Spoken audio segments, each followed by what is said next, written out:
Emily, with cold eyes, said, This isn't a threat. Because of Sarah and others, I've been deeply hurt. I'm asking for meal compensation for that pain.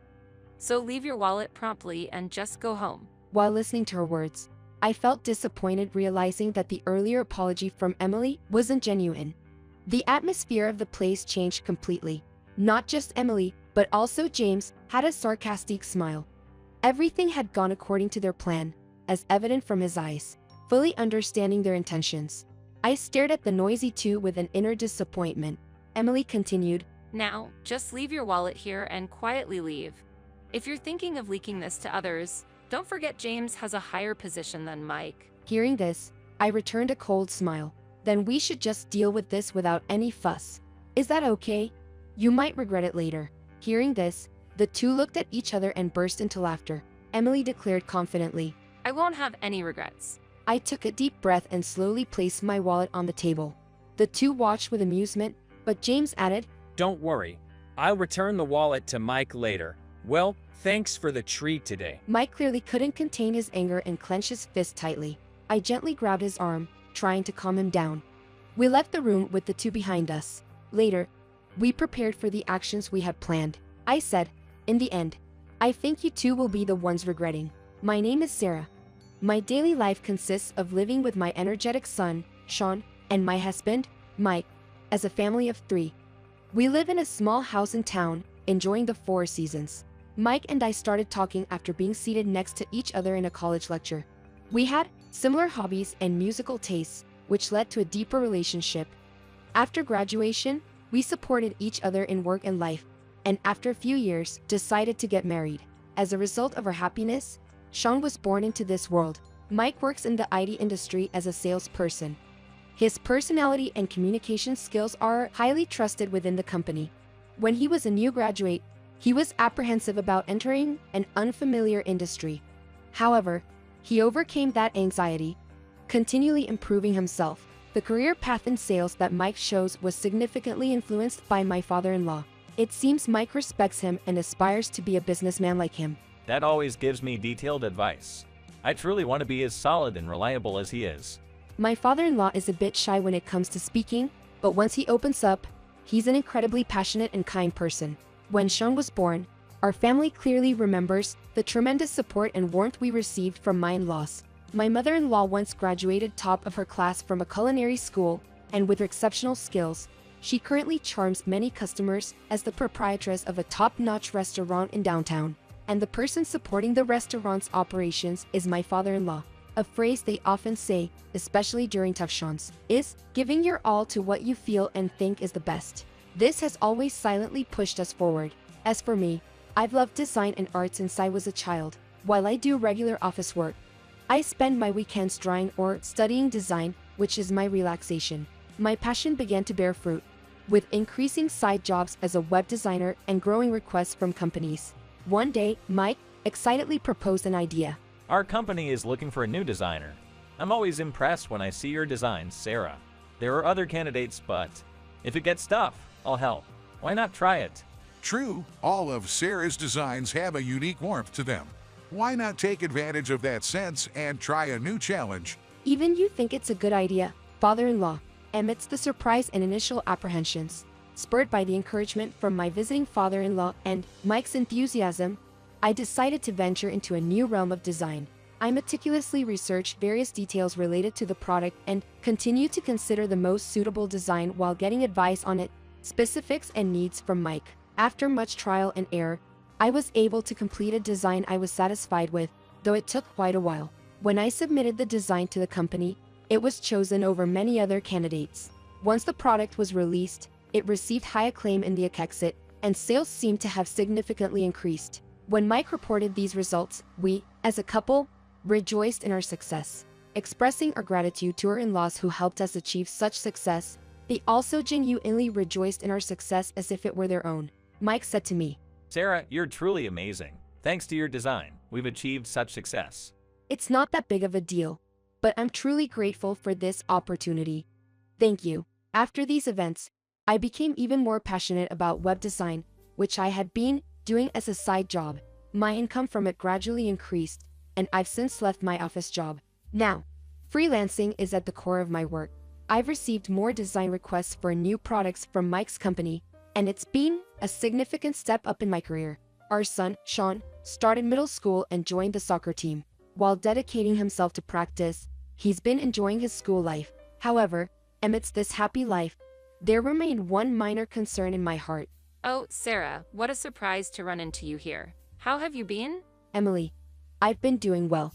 How's your child? Emily is one of the mothers from Sean's school. Her son, Alex, is also on the soccer team with Sean, and they often play together.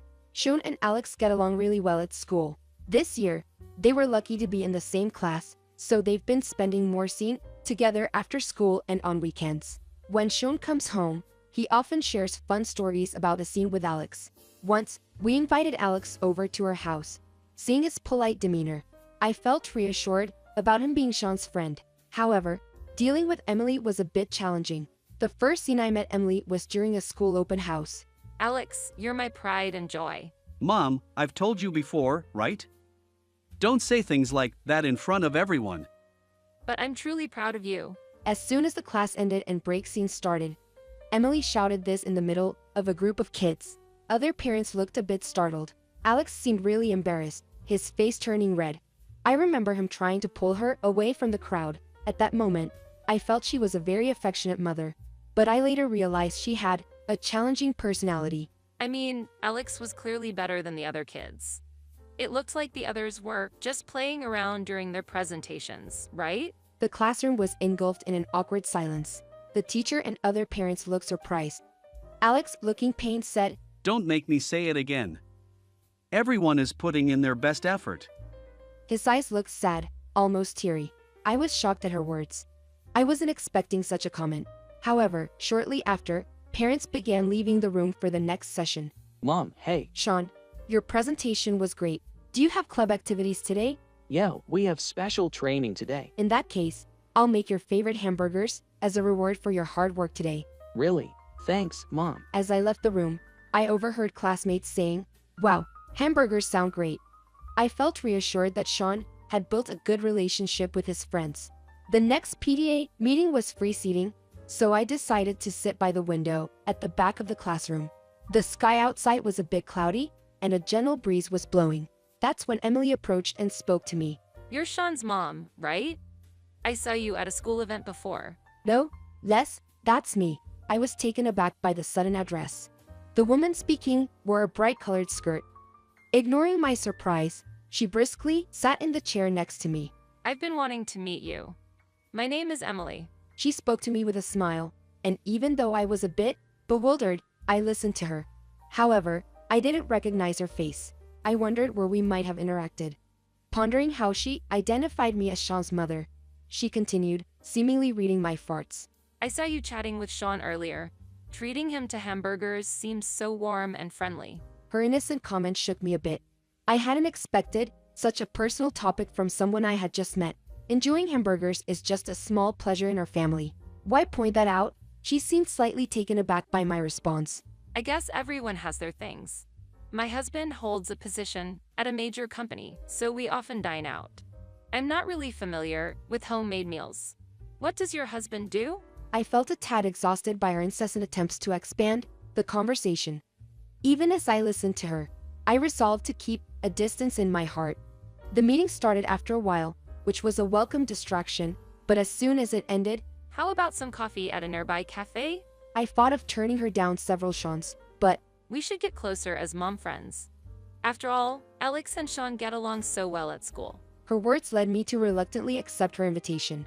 We exchanged contact information that day and went to a nearby cafe. Over tea, they chatted about their daily lives and families before heading home.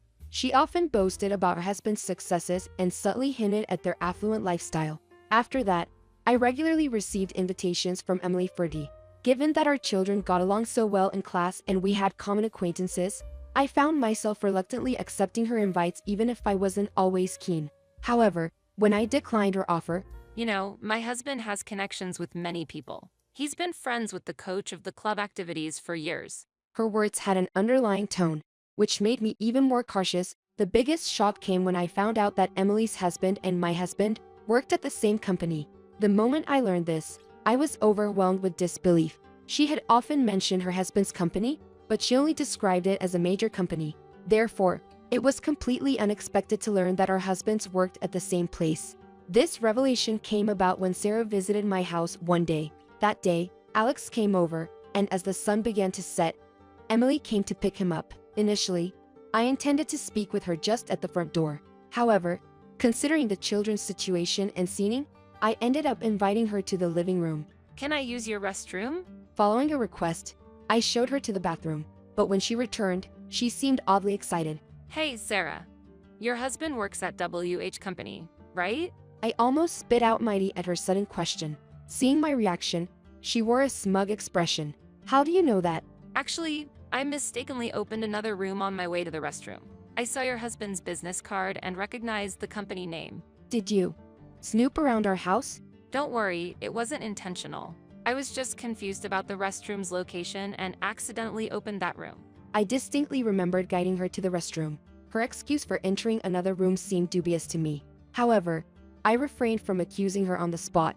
I remembered that my husband had several business cards he used for work in his room. Actually, I was the one who designed that business card, and there are several versions, including the ones that weren't adopted. My husband really liked them, and he even displayed the unused designs on his desk.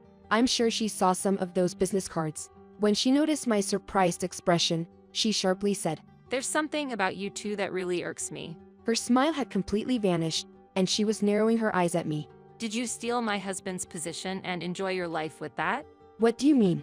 As I was confused, she coldly threw words at me. Just be prepared. I will definitely make you regret this. At her words, I was at a loss for words. That night, I explained the whole incident to my husband. I had no idea there was such a connection. It's true, it's hard to believe, but Emily and I are friends from our children's school. That's truly surprising. Considering her reactions and words, it seems clear that she has some grievances against us. But what kind of person is Mr. Smith? Receiving my questioning gaze, Mike looked momentarily troubled, then carefully began to explain. To be honest, it's a bit difficult to talk about this. Mr. Smith plays a very important role in our company's planning department. He also collaborates with our sales department. But to be frank, he's a bit forceful and likes to push his own opinions. As I listened intently to Mike's words, he began to explain in more detail. In the planning department, communication with the sales department is essential, sharing product ideas and sales strategies. Feedback from actual sales activities is often reflected to improve quality. Mr. Smith has a significant influence in the planning department and is highly trusted by many staff members. His position and the influence he wields are highly valued in certain areas. The planning section is a department that's heavily result-oriented. I've heard that Mr. Smith's decisions and intentions are strongly reflected. Actually, a friend from my college days is in that department, and depending on Mr. Smith's mood and decisions, the work could either go smoothly or be in a tough situation. So the atmosphere of the department changes so much depending on Mr. Smith's mood, but I still can't make sense of Emily's attitude towards us. To be honest, I don't really know the full story myself. I've only talked to Mr. Smith a few times at company parties. I'm sorry for bringing about such a complicated situation. Don't worry about it. It's just that our sons, Sean and Alex, are very close, so I'm a bit concerned if things get awkward between us parents. I understand that. I'll try to gather some information and get a grasp of the background. Would you?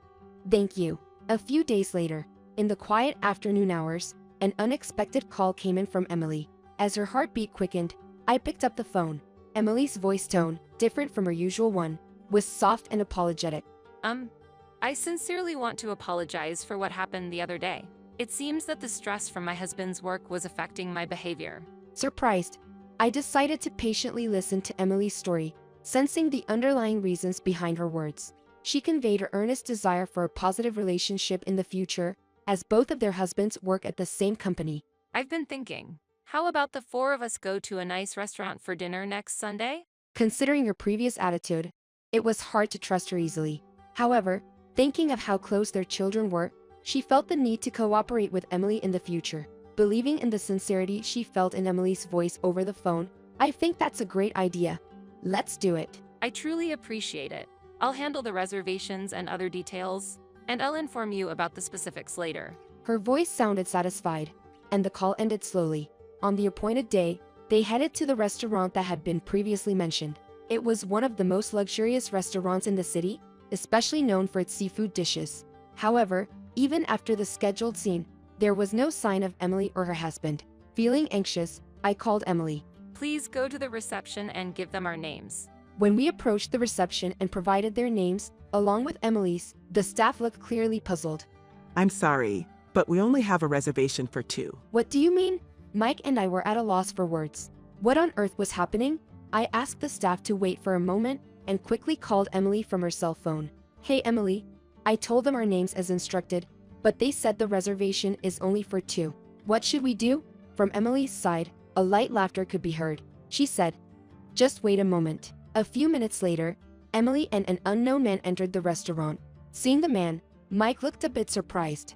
Mike, you're here. It's great to see you. Judging by the polite greeting, I was certain that this man was James. Despite the situation, Emily and James were engaging in a cheerful conversation. Seeing this, Mike and I exchanged anxious glances. We had a feeling that something unexpected might happen. I'm sorry, I made a mistake with the number of people. She spoke with a smile as if nothing had happened. We were speechless and just stood there silently. Then, Emily continued. Well, everyone makes mistakes, but it would be a waste to not enjoy the meal, right? What do you mean by that? Mike, I've actually been promoted in the planning department. I've heard about your achievements in sales, but your experience is still limited. Considering the future, I think it's best for you to listen to what we have to say. Isn't that kind of like a threat? This is not a threat.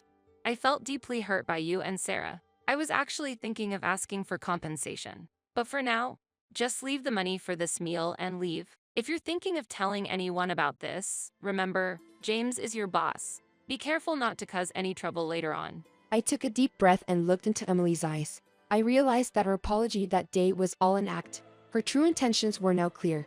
We watched the commotion with a wry smile in our hearts. Hurry up, leave your wallet here, and leave.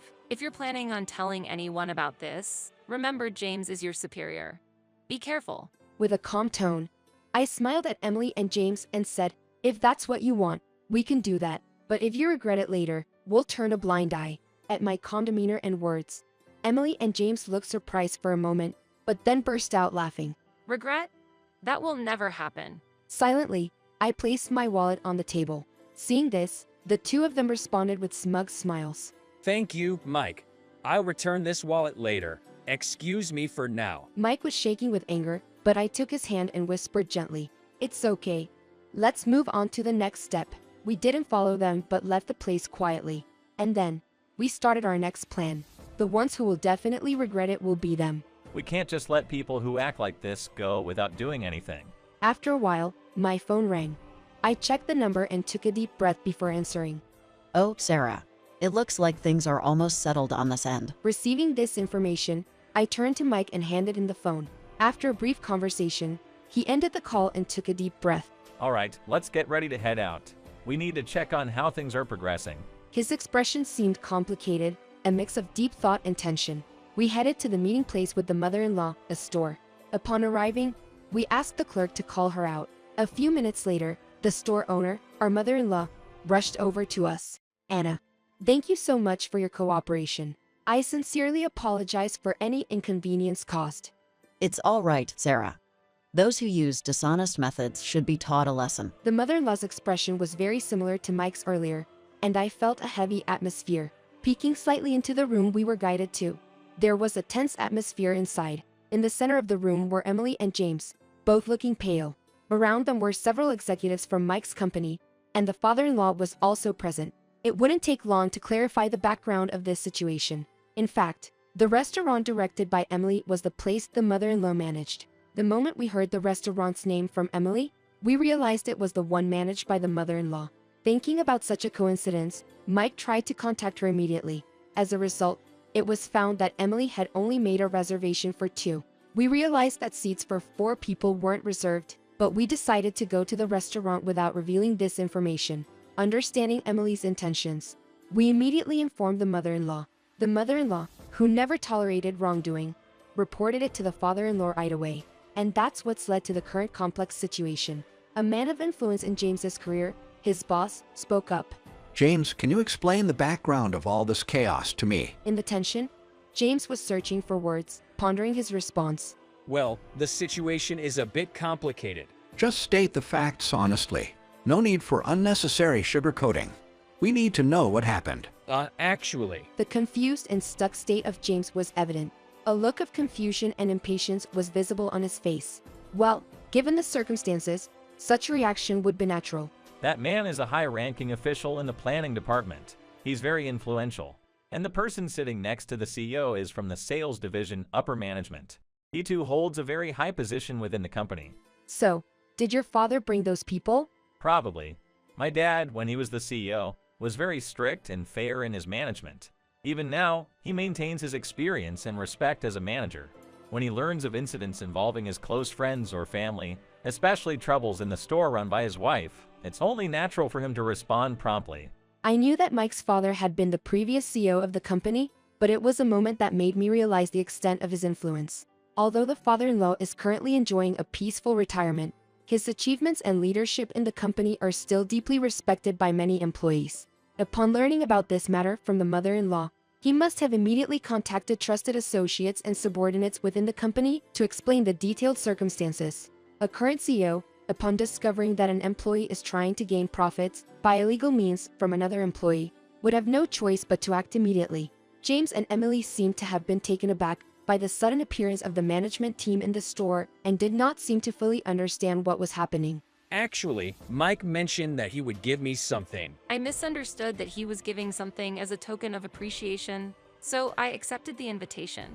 It's unbelievable to make such a childish excuse in such a situation. How can they be so unreflective of their own actions? Do they think they can deceive others with such an obvious excuse? But why are so many CEOs here? Why did it turn out like this? Following James's words, Mike stepped into the center of the room. His calm demeanor and the heavy atmosphere of the place made Emily and James freeze. After taking a deep breath, he calmly stated, Let me explain a bit. Wait, why are you here? Seeing Mike's figure, a mix of surprise and anger could be seen on James's face. We were fully aware of everything, but for James and Emily, this must seem very sudden and confusing. Just as Mike was about to confront James, the father-in-law stood up and began explaining in a calm voice. I used to be the CEO of this company. My name is William. I've since stepped back from the day-to-day operations and handed everything over to Chris. And this young man, Mike, is my only son. But when he joined this company, he did it without my assistance. The restaurant here is run by my wife, his mother. As the father-in-law calmly started narrating the events, both of them seemed to finally grasp the gravity of the situation. Their faces turned pale in an instant. What? Why? Emily's voice was barely audible in her shock. At the same scene, James seemed to be shaking, taken aback by the revelation. I never expected things to turn out this way. Disbelief was evident on Emily's face, and it appeared she was coming to terms with the weight of her actions. Well, enough of the side stories. Let's get to the heart of the matter. Thus, a tense conversation began, making them report the true events that had transpired. Amidst the pressure, they carefully chose their words, but were truthful nonetheless. As it turns out, the resentment Emily felt towards me was linked to a design project our company was handling. Among the ideas Mike had previously proposed, there seemed to be parts where Emily was involved. When that project was discussed in the company, out of many proposals, mine was chosen. As a result, Mike's position and reputation in the company soared. Mike had a unique skill of efficiently progressing work and hence was highly regarded, especially among the younger employees.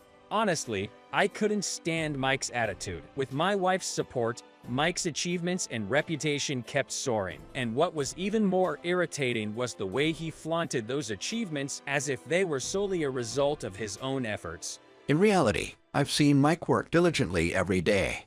Mike, didn't you acknowledge his efforts the same way when you received advice or feedback from him? Regarding that, to be frank, James's frustration and dissatisfaction seemed to also stem from Mike's proactive approach to giving advice and suggestions to the planning department even after finishing his sales activities. The situation arose because of the products and projects that James had worked on for a long scene and with great effort were constantly being updated by Mike's new ideas and proposals, deeply hurting his pride and self-esteem, and his jealousy and dissatisfaction were often vented as complaints to Emily. One day, Emily happened to overhear me talking with some mom friends about work and having a good scene. I'm good at design and have provided illustrations used for school events and PTA activities. Among my mom's friends who knew about my activities, some were aware that I was working as a freelancer.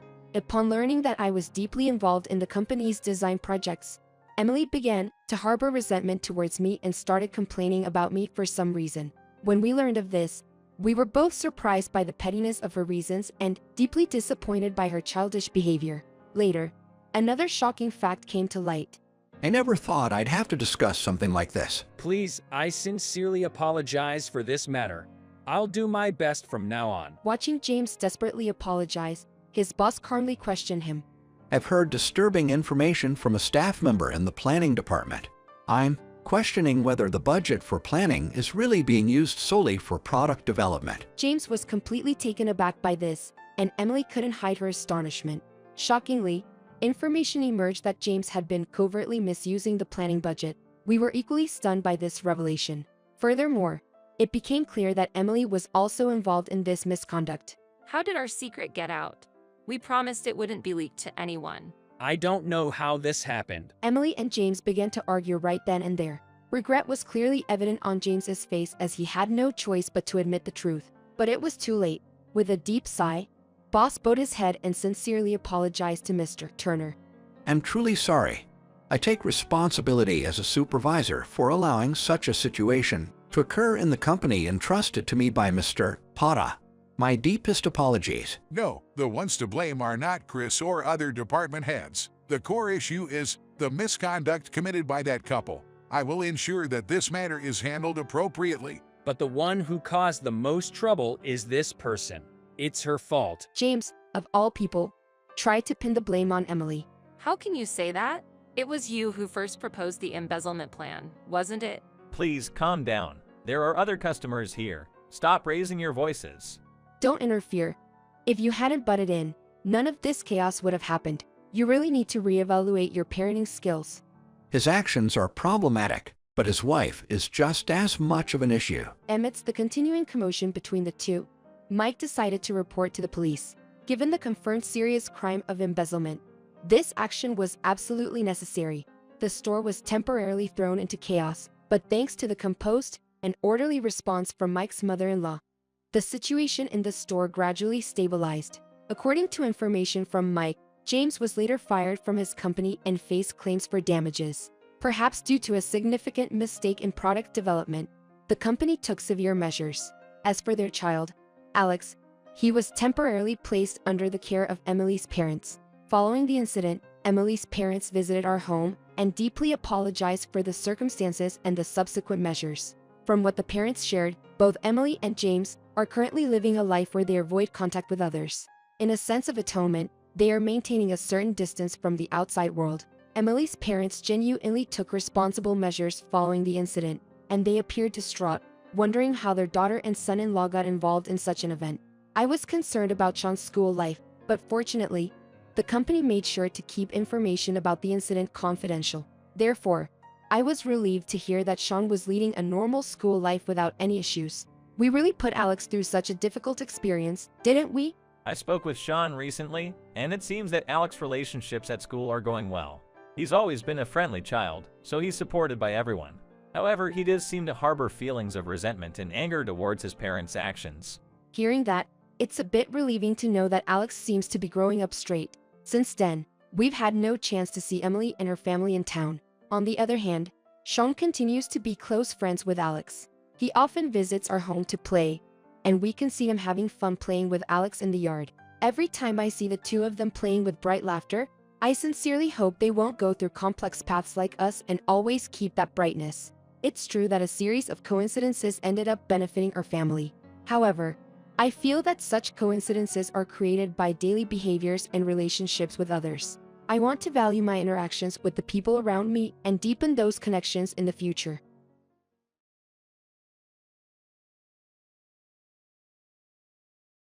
Hey, the dropout from middle school. Leave my wife alone. I was celebrating with my sales team after a lengthy business trip abroad when our manager, Daniel Johnson, tossed cold coffee at me. I wasn't sure what was going on at first. I barely completed middle school, of course, and I might appear elderly to Daniel, who was 35. I can't overlook being insulted and having coffee thrown at me, though, just because of that. I used a napkin to wipe the coffee from my face. Nancy, who was holding on to me, gave Daniel a furious look.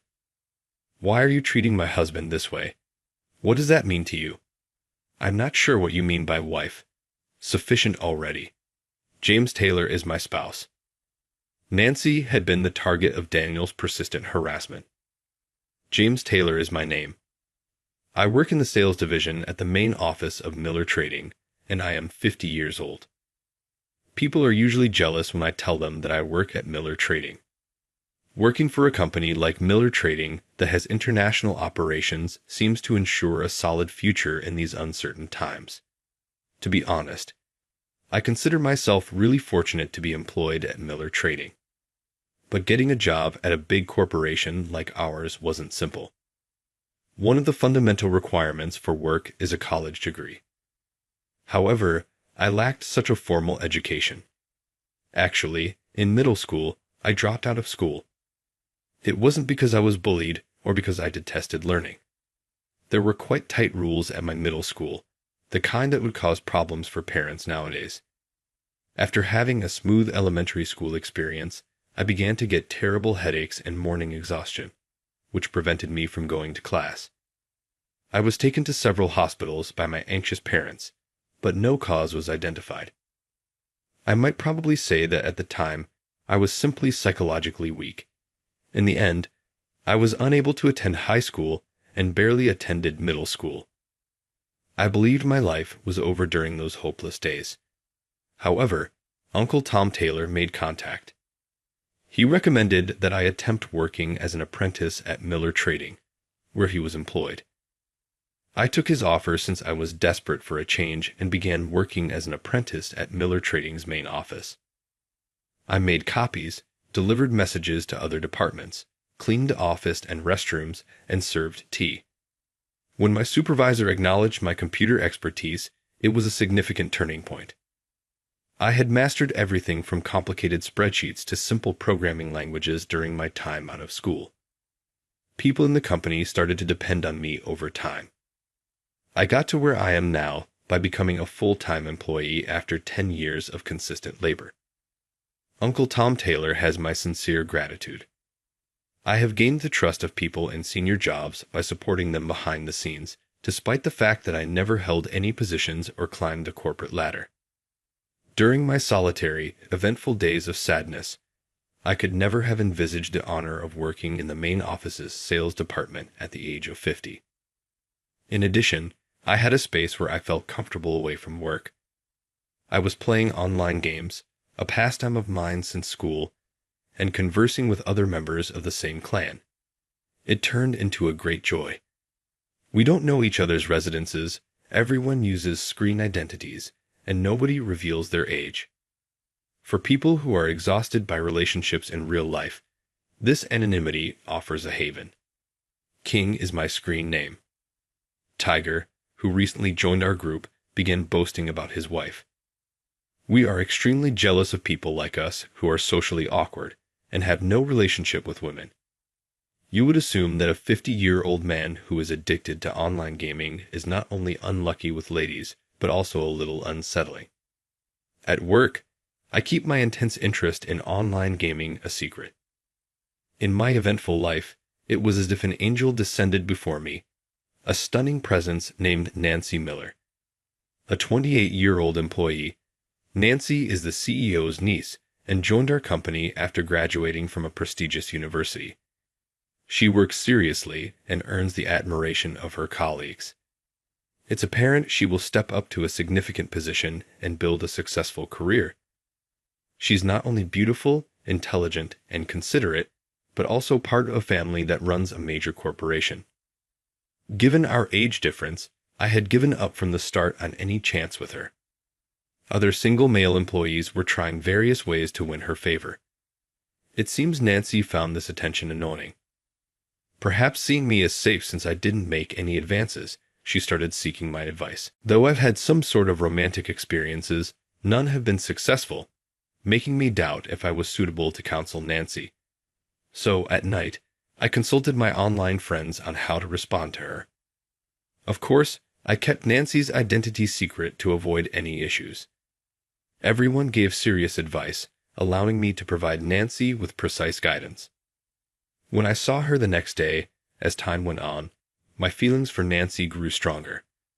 However, there was a person who was unhappy about Nancy smiling only at me. That man was Daniel Johnson. The sales manager, Daniel, is 35, single, a Harvard graduate, and he thinks he's the perfect match for Nancy.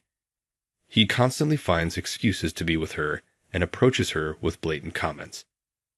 I really don't like guys like him. It's good to be confident, but he's got no humility at all. I believe that humility is what helps people to grow.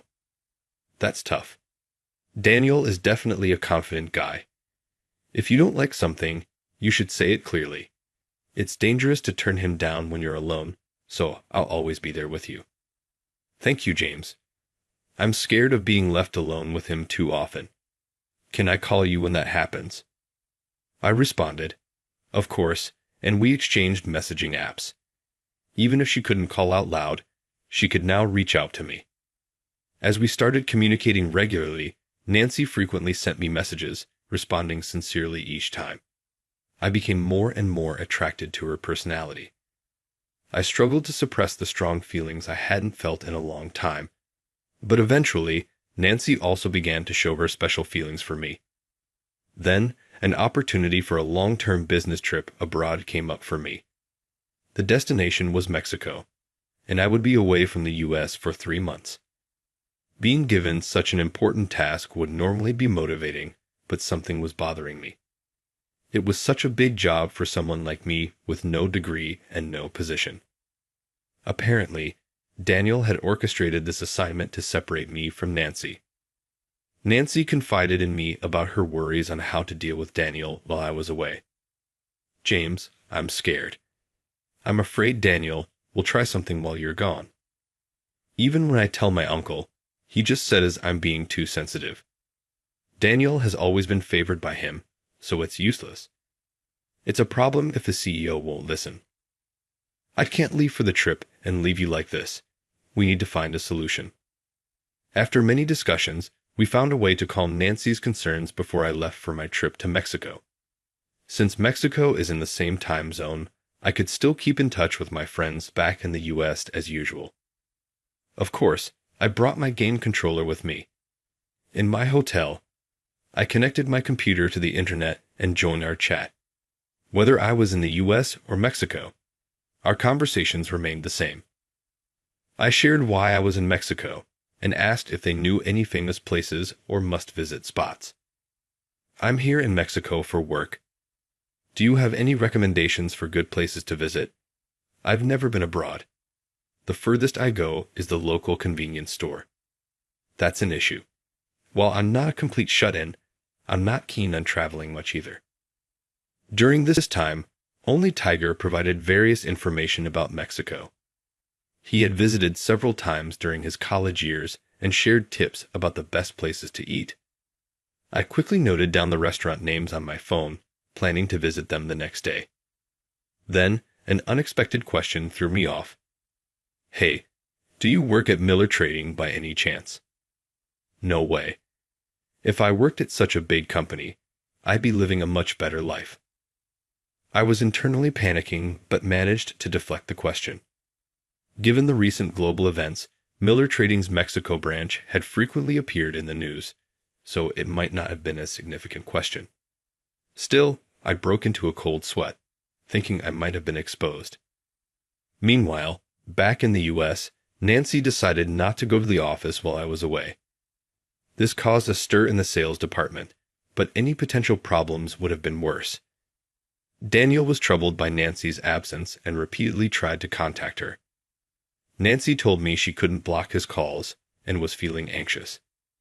Worried about Nancy, I worked hard to finish my tasks as quickly as possible, exceeding my goals. I managed to cut my trip short, returning home in 2 months instead of the planned 3. When I returned to the office, the entire sales team welcomed me with smiles. The results I had achieved were also a big win for the sales department, and everyone was delighted. Nancy, who had been on leave, also came to celebrate my return. Getting carried away, Nancy jumped into my arms and wrapped her arms around my neck. Seeing this, Daniel approached with an angry face. "Hey, the middle school dropout. Get away from my wife." Daniel then threw cold coffee at my face. At first, I didn't understand what was happening. Sure, I only graduated middle school, and to 35-year-old Daniel, I might seem like an old man, but that didn't justify being insulted and having coffee thrown at me. I couldn't just stand by and take it. Daniel's outburst caused an uproar in the sales department. One of the stronger employees restrained Daniel, making it impossible for him to move. This wasn't the welcome back party I had expected. "James, are you okay? Did you get burned?" Nancy asked, concerned. "Daniel, what are you doing? That's dangerous. And above all, it's incredibly rude to James." Nancy, who had been hugging me with her back turned, didn't immediately understand what had happened. Seeing the commotion and looking at my face, she finally realized the situation. I tried to reassure everyone by smiling. "It's okay. It was just lukewarm coffee, and luckily I wasn't wearing an expensive suit. Still, your shirt is stained. You should take it off and wash it quickly," one of the female employees said. "I'll go buy a replacement shirt nearby," she added, rushing out of the office. But what did Daniel mean by calling Nancy his wife? "What do you mean, wife? When did Nancy become your wife?" "Shut up. Nancy is my precious wife. There's no man who loves her more seriously than I do." There are people, particularly in the otaku community, who love something so much that they call it their wife. While I'm not an otaku, I know there are those who genuinely love characters, dolls, or figures and refer to them as their wife. Given my long-standing familiarity with this, it didn't seem so strange to me. However, for Nancy and the other employees, Daniel's behavior was nothing but creepy. Daniel's face turned redder than usual as he struggled. I wiped the coffee off my face with a handkerchief. Luckily, the coffee was cold, so I didn't get burned, and none got in my eyes. Nancy, still clinging to me with one arm around my neck, glared angrily at Daniel. Finally, she said something that Daniel would find unbelievable. "Hey, what are you doing to my husband?" "What husband? What do you mean by that? I don't understand what you mean by wife." "Enough already. My husband is James Taylor." Dan looked at Nancy and me in shock, alternately staring at us. "No way. But you have different last names. Nancy still has her maiden name, and I never heard about James changing his name." "We kept it secret so no one would notice," I replied. I found it incredibly creepy. Nancy's sudden confession shocked the other employees as well. They immediately started questioning us about the truth. "Nancy, when did you marry James?" "Just before James went to Mexico. I'm sorry for keeping it a secret. I was afraid of situations like this and avoided coming to work. There was a reason for my absence while James was away." Seeing Daniel's behavior now, it was the right decision. Everyone understood why we kept our marriage a secret. Daniel's obsession with Nancy was obviously abnormal. It's easy to imagine he wanted to push me away to get closer to Nancy. At this point, it's okay to tell the truth, I said, holding Nancy tightly. Nancy and I got married when my overseas assignment was confirmed. I never thought I'd get married at 50, so life is full of surprises, and to a woman 28 years younger, who is also the CEO's niece. Initially, we were prepared for strong opposition, and Nancy even considered eloping. However, both her parents and her uncle, the CEO, respected my work and supported our marriage. Nancy grew up in a free-spirited household, making her independent.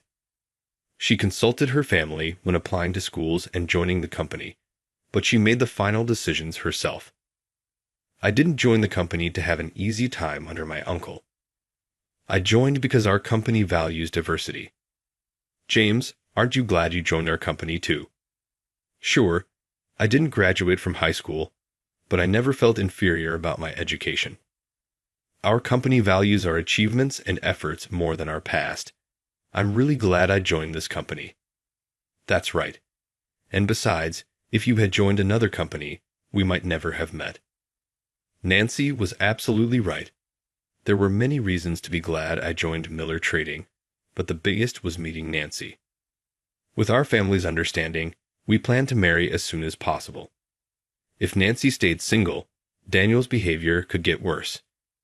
Nancy had enjoyed her single life, living alone until now, but it would be risky if there was distance between us when she needed protection. So she moved into my apartment just before my trip. We went to City Hall at night and submitted our marriage registration. The next day, I left for Mexico. We decided to wait until I returned to announce our marriage to avoid Daniel's potential outrage. Even living apart, we felt like newlyweds. We kept our smartphones on video chat constantly, showing each other our rooms. Whether cleaning, cooking, or watching TV, we stayed online together. We didn't talk much, but it felt like we were in the same room. This kind of online cohabitation is something many couples experience. For couples like us who live apart, it's a perfect way of life. On weekends, I take my smartphone and explore tourist spots and popular shops in Mexico. I'd buy clothes or accessories that Nancy liked and send them to the US. Nancy would wear the items and show me through her phone. It felt like we weren't far apart at all. It was like we were both in Mexico together, enjoying our newly lived life, even though we couldn't physically hold hands. We knew we'd make up for the time apart once the business trip was over. Being apart only intensified our feelings for each other. After spending those days together virtually, I safely returned home, and now here I am, holding my new wife and explaining everything to everyone. While we considered not having a wedding ceremony, Nancy's parents were eager for a reception, so we decided to honor their wishes. Soon, you'll all receive invitations to our reception, so please attend. Seeing Nancy and me embracing happily, Daniel stood there in shock and anger. Honestly, I felt no guilt, only satisfaction, as I proudly displayed my love for Nancy. That said, I didn't hold any particular grudge against Daniel, but Nancy, who had been harassed extensively, felt different. Nancy reported the coffee incident to her uncle, the CEO. The CEO summoned Daniel and gave him a severe warning. Then, a surprising fact came to light. I had been busy preparing to return home and had stayed away from online gaming for a while, during which a small issue arose. It turned out that Tiger, our chat buddy, was actually Daniel. Daniel had somehow suspected this from my King comments, but when my Mexico trip coincided with his timing, he realized he had been chatting with me all along. I was King's boss. That guy, a subordinate, stole my wife. The night Daniel learned I was married to Nancy, he revealed his identity and raged about his wife being stolen by a subordinate. Despite other members trying to calm him down, Daniel's repeated violent comments led the admin to disband our clan. Nighttime online gaming had been my solace, so it was tough not being able to chat with the same group. Since then, I have placed more value on the real world. However, Daniel became more engrossed in online gaming, hopping from clan to clan. According to a user who happened to meet him again, Daniel boasted about marrying his wife in various clans, making other users envious. In the real world, Daniel lost Nancy, and only the online world was kind to him. Online gaming involves sharing the same time frame, so it's often hard to find time to chat with friends if your schedules don't align. This is a major issue because coordinating times is essential for talking and planning clan activities. Getting too involved can mean sacrificing your own time to fit others' schedules. Many users end up sleep-deprived or find it affecting their work. Daniel preferred clans that were active during the day, so he frequently missed work. Nancy and I held a grand wedding reception at the most luxurious hotel in the area, surrounded by well-wishers. People often say I'm marrying up, and in a way, they're right. Not only did I marry the CEO's niece, but my consistent hard work was recognized, and I was promoted to sales manager. Daniel had lost his managerial position a while ago due to his frequent absences. Daniel was eventually demoted to a regular employee. Had he shown more commitment by returning to work and putting in the effort, things might have been different. However, his continued absences angered the CEO, leading to Daniel's dismissal. A while later, Daniel came to retrieve his belongings from the office. I tried to be curious, but Daniel refused to speak to me. According to other employees, Daniel said he had no plans to work in an office again and would rely on investments to make a living. It's outdated to work hard for someone else. I'll make a fortune soon and start a business overseas. Whether he was serious or it was just his final bravado, I never saw Daniel again. Even if it wasn't me, anyone would be curious about what happened to Daniel. A former colleague kept track of Daniel's whereabouts and reported back to me. In short, there was no good news about Daniel. Daniel was a complete amateur when it came to investments. Word got out that he was a clueless man with money wandering the internet, and many enticing offers started coming his way. Daniel believed these impossible promises and poured large sums of money into them. However, he became an easy prey for unscrupulous people and quickly lost his money. Eventually, he ran out of savings and turned to borrowing money. Nowadays, online games require spending money to fully enjoy them. Trying to make his avatar look cooler and stronger, Daniel spent all the borrowed money on these games. His avatar became incredibly impressive, but his personality drove new friends away soon after meeting them. Despite this, the online world was the only place where Daniel could live freely. Daniel completely immersed himself in online games, forgetting about eating and sleeping. After several days without eating, Daniel was found collapsed at his home by his worried mother. He was taken to the hospital, where he was diagnosed with malnutrition. Fearing he would repeat the same mistakes even after recovering, his parents brought him back to their home. The first thing they tried was cutting Daniel off from the internet, taking away his smartphone, and completely removing the internet connection from their home. It's a difficult decision in these days, but despite the inconvenience to themselves, they made this choice hoping it would help their son recover.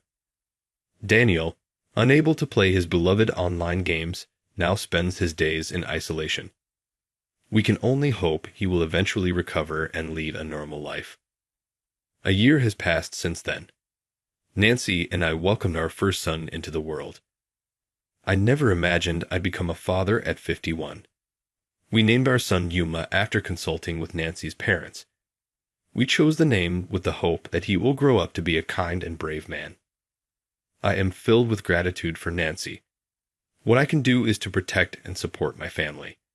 With the addition of a new family member, I am more motivated at work and achieving great results. There is a proposal for me to become the branch manager in Singapore, and if it becomes official, I plan to move there with my family. I want to show Yuma the various worlds out there and support him in choosing his own path. Life is challenging, and everyone faces setbacks to some degree. I believe that the role of family is to support each other and guide each other to the next step. When I faced setbacks in middle school, my uncle's support saved me. This makes me grateful to my family and eager to teach Yuma that it's possible to overcome failures. Nancy remains cheerful and energetic, often saying she wants 2 more children. When Yuma turns 20, I'll be 71. I want to stay healthy, live long, and be there for him as much as possible. Right now, I am experiencing the happiest time of my life.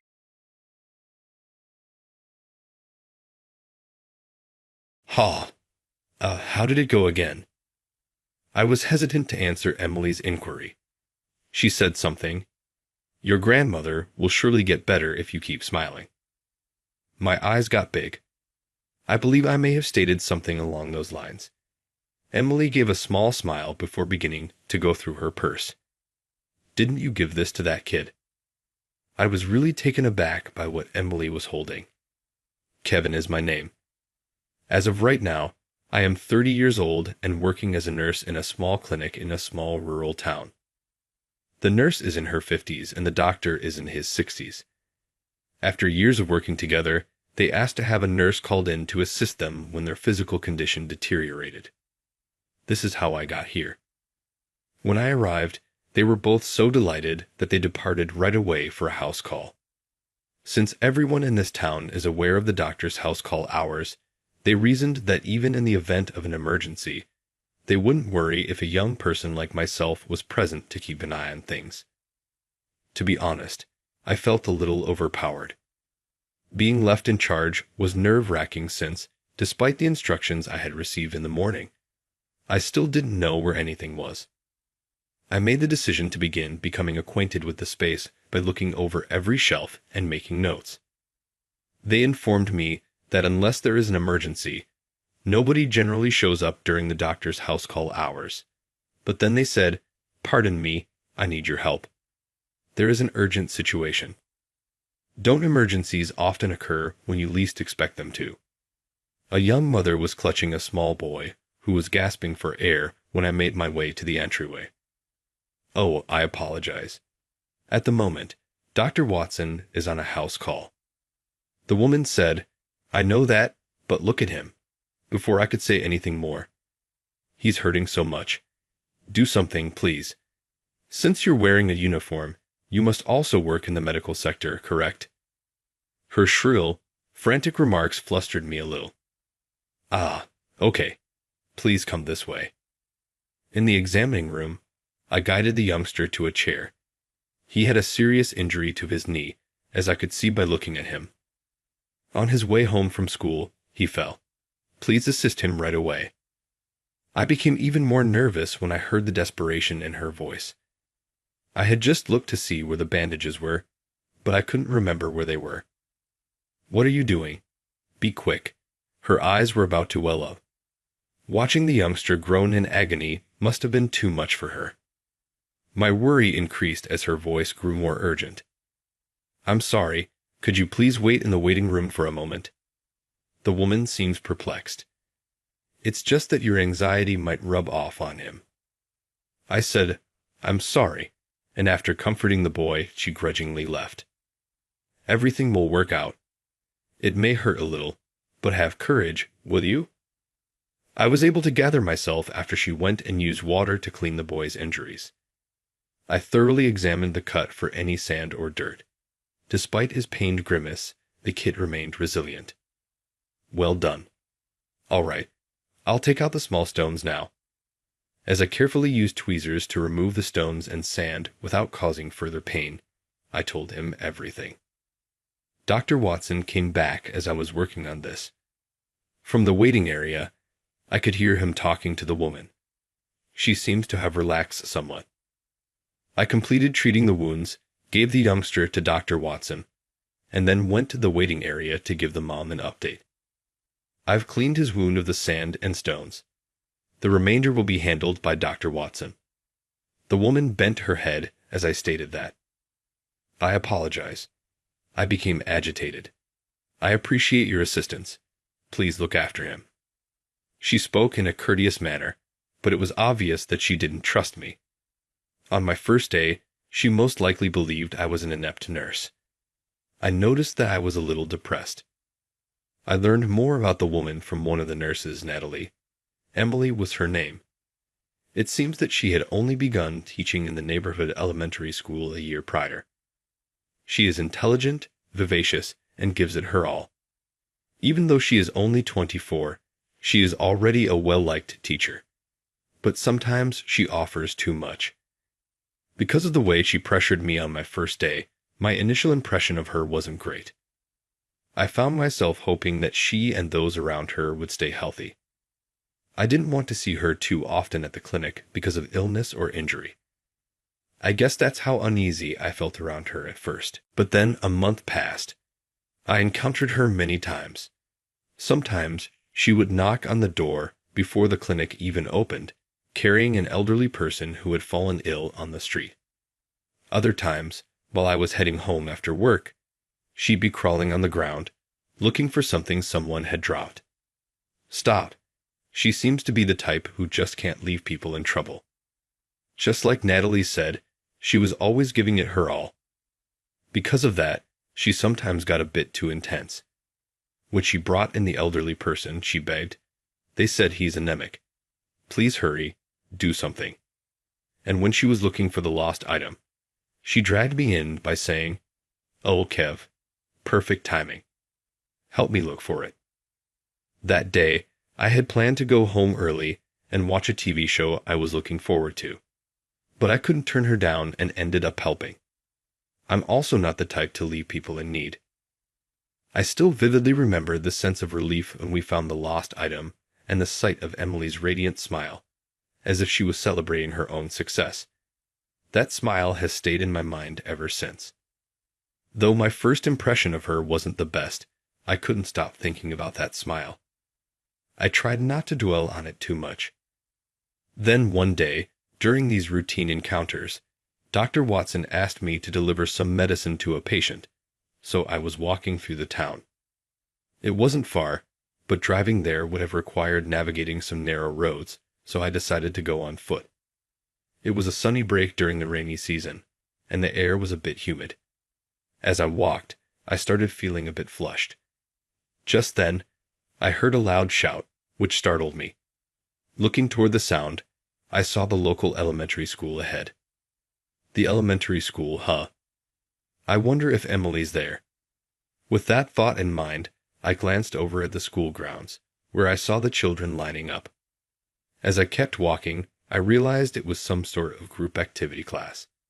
The PE teacher was loudly giving instructions. There were kids of all sizes, so it seemed like a whole school practice. This town doesn't have many children. I'd heard each grade only has a few students. As I kept watching, I spotted Emily standing there, rigid in her tracksuit. She looked incredibly tense. PE teachers always have such loud voices, and some of them can be pretty intimidating. At first, I was just thinking casually, but then a strange sense of unease crept in, and I stopped in my tracks. The PE teacher's voice was getting more and more frustrated, probably because the children weren't moving in sync. Then, in the next moment, I pushed off the ground and started running. At the same time, I heard a scream as the crowd started to stir. I'd arrived at the school grounds, and then one by one, the children began collapsing. I shouted at the top of my lungs, "It's heat stroke. Move the kids into the shade. Anyone who can, give them water. Fan them with anything you've got." At my words, Emily muttered hesitantly, "But should we really move them? Should we wait for Dr. Watson to arrive?" I shouted back, "Cooling their bodies down is the priority. I'm a nurse, trust me." Emily's immediate reply, "Yes," echoed, and the other teachers also sprang into action. I quickly called the clinic to ask Dr. Watson to bring any necessary supplies and rush over just in case. I also arranged for an ambulance. Meanwhile, the staff brought thermometers, iced pillows, and water from the infirmary. I went around checking the children, prioritizing the ones who needed help the most. I checked if they could say their names or drink water. For those who were half-conscious or whose hands were shaking too much to drink, I left notes with symbols on them to indicate their condition. Seeing that the teachers, including Emily, were flustered, I gave them instructions. Kids without a note are in relatively better condition. Cool their armpits and necks, and have them drink water slowly. The teachers, now a little calmer, quickly followed my instructions. Emily, too, was trying her best, encouraging the children, "Hang in there, it's going to be okay." At that moment, Dr. Watson arrived in a hurry. "Dr. Watson, I've marked the kids in the order of urgency," I said.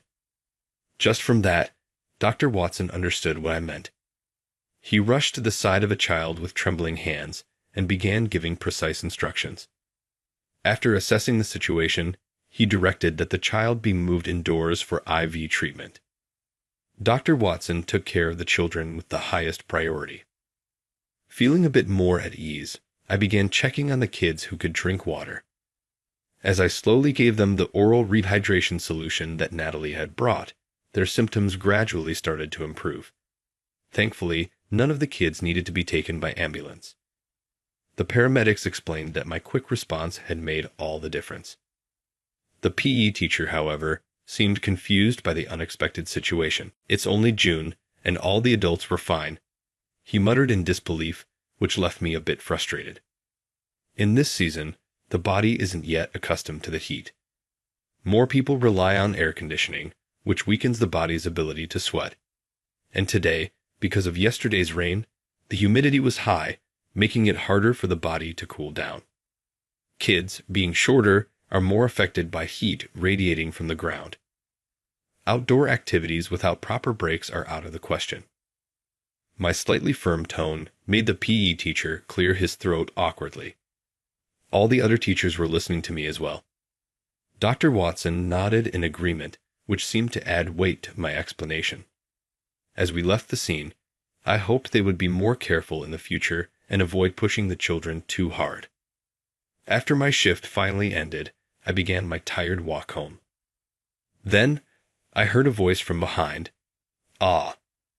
I turned around. Emily was standing there. "Hi," she greeted me casually. "Are you on your way home?" I greeted her casually in return. She bowed to me. Thank you so much for today." I smiled back at her. "It's my job. I'm just glad everyone's okay." "You too. It must have been tough for you, right?" When I pointed this out, Emily looked surprised. "Actually, when I passed by the school earlier, I noticed you seemed troubled." I had a bad feeling. Even though she's usually so cheerful, she seemed drained. It looked like she was trying to hold something back. And then the children collapsed before she did. The kids had reached their limit first. You could tell from my expression. "That's impressive. Would you like to grab a bite to eat if you're free?" To be honest, I was exhausted. I really just wanted to go home. But this was an invitation from a woman I had started to feel a little intrigued by, so I couldn't turn her down. We walked into a small restaurant nearby. There were other places if we kept walking, but we both agreed we didn't feel like walking anymore. Since it was still early, there weren't any other customers, and we were seated in a private booth in the back. Looking at the menu, I saw they didn't just have typical diner food, but also some meal options, so I ordered the meatloaf plate. "When you're tired, comfort food like this really hits the spot," I said while eating. Emily looked at me, wide-eyed. Really, I should have ordered the meatloaf too. There was something about the way she listened to me so earnestly that made her seem a little cute. "You were like a completely different person today, Kevin." I gave a small, sheepish smile. "Does that mean you want to say that my usual self isn't great?" I asked, half joking. She tilted her head thoughtfully. "My first impression was you seemed a bit unreliable," she admitted. Her words made me slump a little. That day, it was my first day on the job. I didn't know where anything was. Dr. Watson wasn't there, and you were rushing me. I was seriously panicking. I explained, making my case, and Emily shrugged apologetically. "I'm sorry. That boy's injury looked so painful, and I panicked too." She had run to the clinic with the boy in her arms, only to find me, the nurse, flustered. It wasn't surprising she found me unreliable. But my first impression of her wasn't that great either, so I guess we were even. But recently, I've started to think you're actually really kind. You helped me look for that lost item, and today, my impression of you completely changed. You handled everything so efficiently, giving us clear instructions, prioritizing the kids, and you even told off that scary Mr. Thompson. Kevin, who are you? I chuckled softly. I'm just a regular nurse. Though if there's something that sets me apart, I do have experience as a disaster relief nurse. Emily's eyes widened again. Disaster relief? I nodded. Yeah, I've always wanted to be involved in emergency medicine, so while I was working at a large hospital, I expressed my desire to become a disaster relief nurse. I wanted to save as many lives as possible. That desire is what led me to become a nurse, to save even more lives. I became interested in emergency care, and the sight of disaster relief nurses working in disaster areas had inspired me deeply. After graduating from university, I worked at a DMAT-designated hospital for 5 years.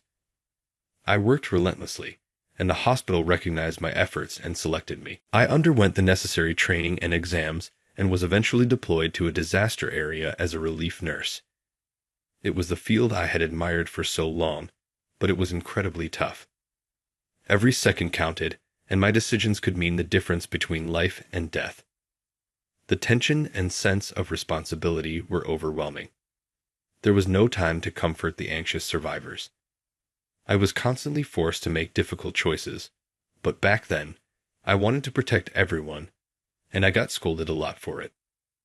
Emily softly murmured, "What did they scold you for?" I groaned a little, thinking, well, for example, scrapes and cuts are low priority medically, but they still hurt, right? I knew they should be dealt with later, but I'd hand out Band-Aids or I'd comfort a little girl who looked like she was about to cry because her relative was in bad shape. Emily leaned in, clearly interested. What did you say to her? I furrowed my brow, trying to remember. How did it go again? As I hesitated, Emily spoke up. You told her, "Your grandmother will surely get better if you keep smiling." My eyes widened in surprise. I think I might have said something like that. Emily smiled faintly, then reached into her bag and pulled something out. Didn't you give this to that girl? In her hand was a small paper crane, carefully folded from washi paper. What? Tears welled up in Emily's eyes. The girl you spoke to, that was me. My parents were missing, and it was just my grandmother and me, both of us shaking in the cold. My grandmother's health had taken a turn, and I asked for help, but her condition wasn't severe enough to warrant immediate attention. All they told me was to keep her warm. I felt so lost, and that's when you spoke to me. A memory of a trembling, desperate little girl flashed in my mind. No way. It can't be. Emily gazed lovingly at the crane in her hand. That paper crane was the one my grandmother had folded for me when I was deployed as a disaster relief nurse. She had entrusted it to me, wishing for my safety. But I felt that the little girl needed it more than I did, so I gave it to her. I saw you getting scolded after you talked to me, too. I scratched my head, feeling a bit awkward. If I prioritized things wrong, lives that could have been saved would be lost. That's what I was taught, and from that point on, I focused solely on the lives right in front of me. As a disaster relief nurse, you might think you didn't do well, but to me, you were an unforgettable hero, even though I didn't realize it until now. Emily said with teary eyes, offering a small smile. It's not surprising you didn't recognize me. It was only for a moment, and I was wearing a mask the whole time. Emily gave me a deep bow.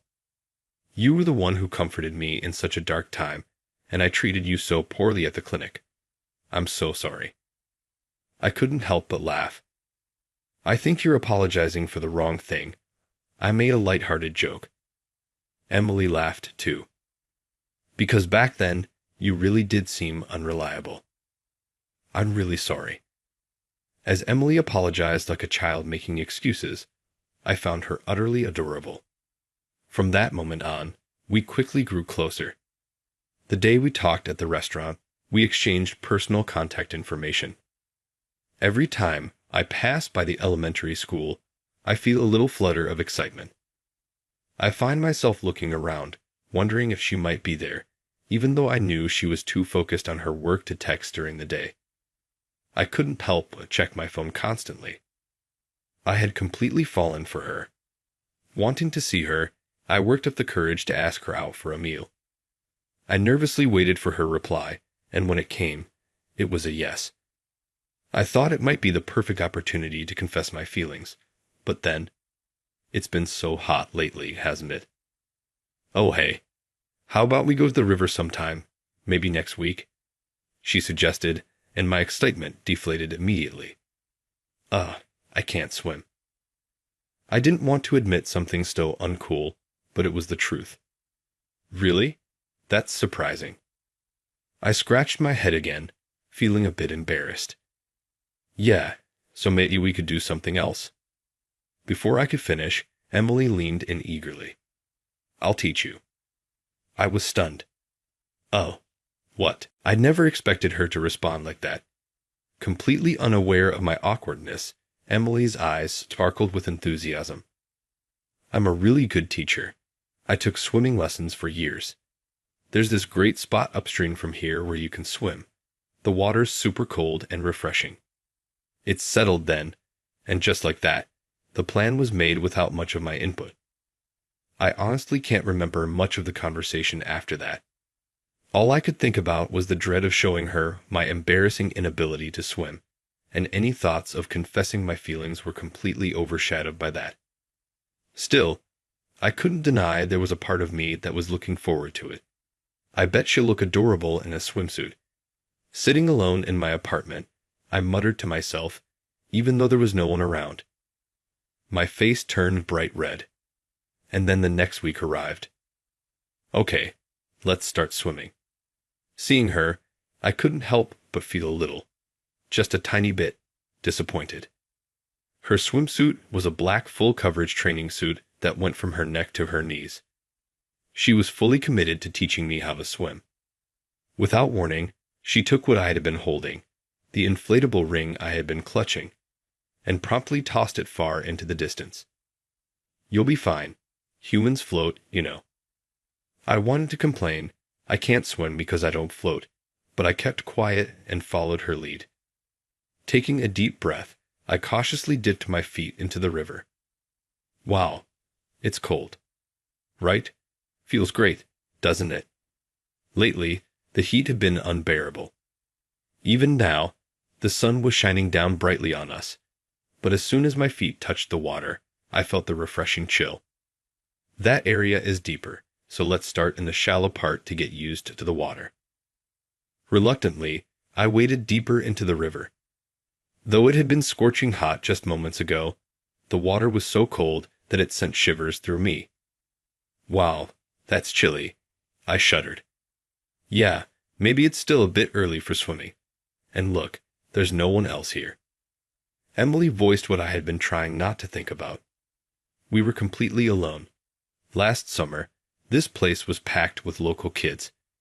It was a Sunday, just at the start of July. Maybe people weren't in the mood for swimming yet.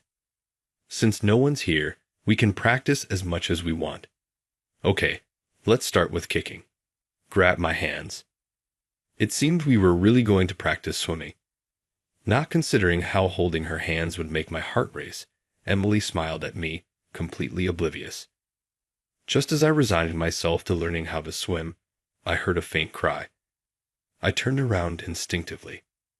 What's wrong? Emily's voice was puzzled by my sudden action. I think I heard a cat mewing. I started to explain, but Emily suddenly shouted, "Look over there." She pointed downstream to a spot further along the river. On a rock in the middle of the river stood a small, trembling cat. We have to save it. Without hesitation, Emily was about to swim toward the cat. I barely managed to grab her arm. What are you doing? Let go of me. She tried to shake me off, but I held on tightly. Isn't it deeper over there? It's dangerous. Emily shot me a sharp look. I can swim just fine. If we don't hurry, it'll get swept away. I shook my head vigorously. The current could pick up suddenly. Don't be reckless. Here, this way. I held on to Emily's hand as I walked toward the shore, ignoring her protests. Here, at least use this. I handed her the inflatable ring she had taken from me earlier, then pulled a rope from my bag. You brought a rope? Emily asked, surprised. Well, I can't swim, so I came prepared with everything I might need in case something happens. I said it as I tied the rope securely to the inflatable ring. The little cat was still trembling on the rock in the middle of the river. "All right, I'm counting on you," I said. Emily pressed her lips together in determination and swam out toward the kitten. A few minutes later, Emily, the kitten, and I celebrated our safe return on the riverbank. I let out a deep sigh. "Emily, you're way too reckless." At my exasperated tone, Emily looked down slightly, but she pouted. I raised my eyebrows in concern. "What would you have done if something had happened?" I asked. Emily glanced at me. "If something happens, I know you'll take care of it, Kevin." That was unfair. "Well, I guess that means I'll have to always stay by your side and watch over you, huh?" At my words, Emily's eyes widened, and her cheeks flushed. "What does that mean?" I looked straight at her. "When you swam out to save that cat, your back looked so small, and I couldn't stop worrying. What if you didn't come back?" That thought crossed my mind. "So I decided if you came back safely, I'd confess." Emily's face was bright red. I was probably just as red. "I want to always stay by your side and look after you. Is that okay?" Emily smiled warmly. "Yes. I might make you shake your head in disbelief over and over, but I'd love for you to stay by my side and watch over me." I nodded with a huge smile. A few years have passed since then. "Sorry to keep you waiting." Emily came running toward me, waiting at the school gate. "Hey, how was your day?" I asked. "Let me carry that for you," I said, offering my hand. "You don't need to." "It's fine," she replied, though the tote bag she handed me was much heavier than fine. "Wow, lots of books today," I commented as I slung the bag over my shoulder. Emily laughed. "Yeah, I'm helping a student who's struggling with a section, so I borrowed a bunch of reference books from a senior teacher. She seemed to be struggling with how to teach the material." Just as I was thinking how kind and dedicated she still is, Emily suddenly broke into a jog. "Hey, don't run. It's dangerous." Ahead of her was an elderly woman. "You look like you're carrying something heavy. Let me help you," Emily offered. I quickly caught up to them and gently took the bag from Emily before she could grab it. "Nope, I've got this." Emily frowned. "But I could have carried it just fine." I glanced down at Emily's belly. "Don't forget that you're pregnant. This is exactly why I can't take my eyes off you." In exasperation, the elderly woman smiled and said, "You got such a kind husband." "No, it's Emily who's the kind one," I replied with a wry smile, carrying the bags in both hands as we started walking. When we arrived at the woman's house, she invited us in for tea, but I said we should get home. "Max is probably feeling lonely." Emily smiled and nodded. "You're right. We'll come visit again soon." Emily waved with a cheerful smile. Knowing her, we really would visit again. The cat we rescued from the river that day had stuck to Emily ever since, so we named him Max, and he became her beloved pet. Now here we are. Emily and I got married, and Max is part of our family. In just a few months, we'll be welcoming another new member to the family. Since I'm always worried about Emily and her tendency to take risks, I've made it a habit to pick her up after work. "Thank you for always watching over me," Emily says, expressing her gratitude as always. "I promise to keep an eye on you," I replied, offering my hand. Emily gently squeezed it. "I hope we can keep walking hand in hand like this forever." With that thought in mind, we slowly started walking home, where Max was waiting for us.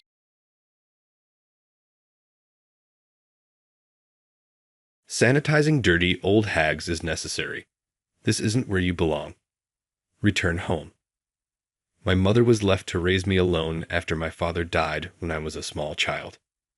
She was undoubtedly depressed and lonely following Dad's passing, but she never once shown any indications of suffering in front of me.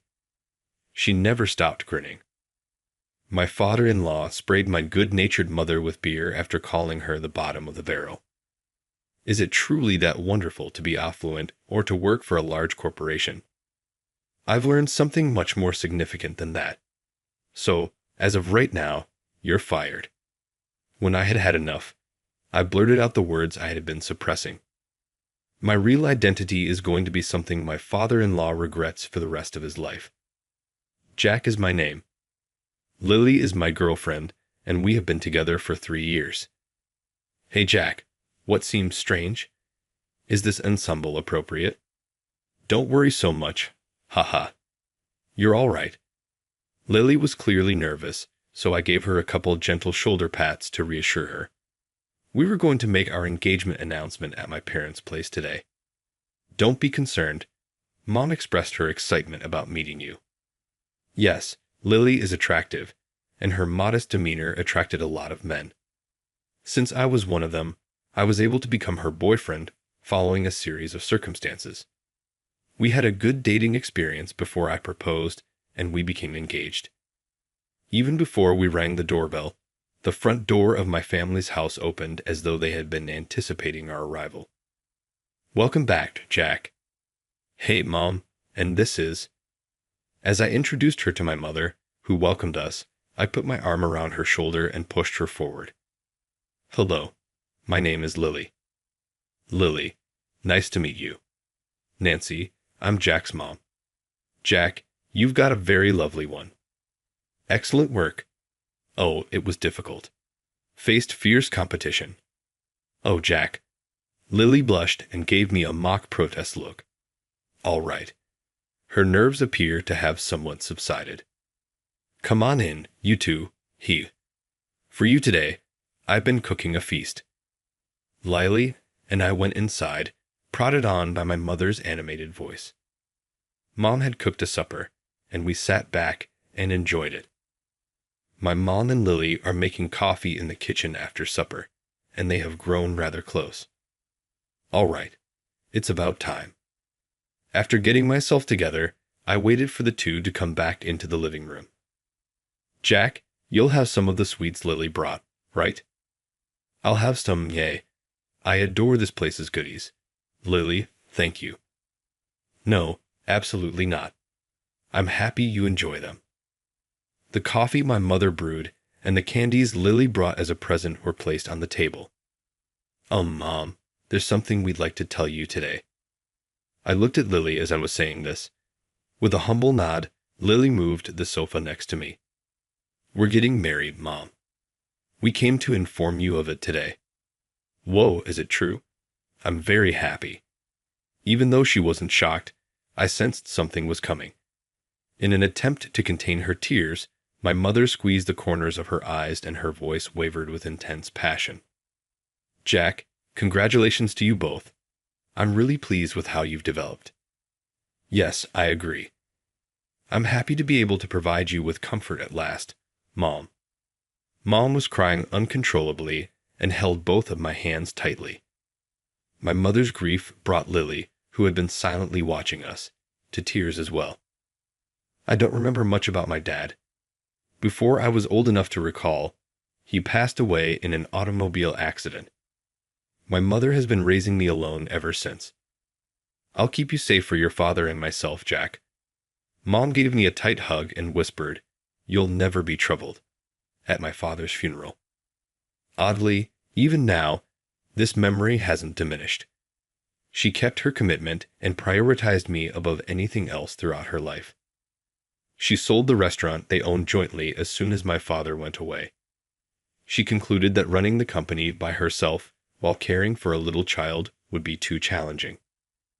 We should have had enough money to survive on for a while with Dad's inheritance, the proceeds from the restaurant sale, and numerous insurance payouts. However, shortly after selling the restaurant, she began working there part-time. It was all about me. I guess Mr. Smith, the owner who bought the restaurant, was very supportive of my mother. Nancy, I'm thinking of creating a kids area inside the restaurant. Really? Jack is still young, and I thought it would be nice to have something like that. Bring him along when it's done. Oh, thank you, Mr. Smith. True to his word, Mr. Smith created a kid space in one corner of the restaurant. This was a kind gesture from Mr. Smith to make sure my mom and I would be comfortable. It might have started for me, but the restaurant, with its new kid space, thrived as it became a place welcoming families with young children. While Mom worked, I spent my time in the restaurant's kid space.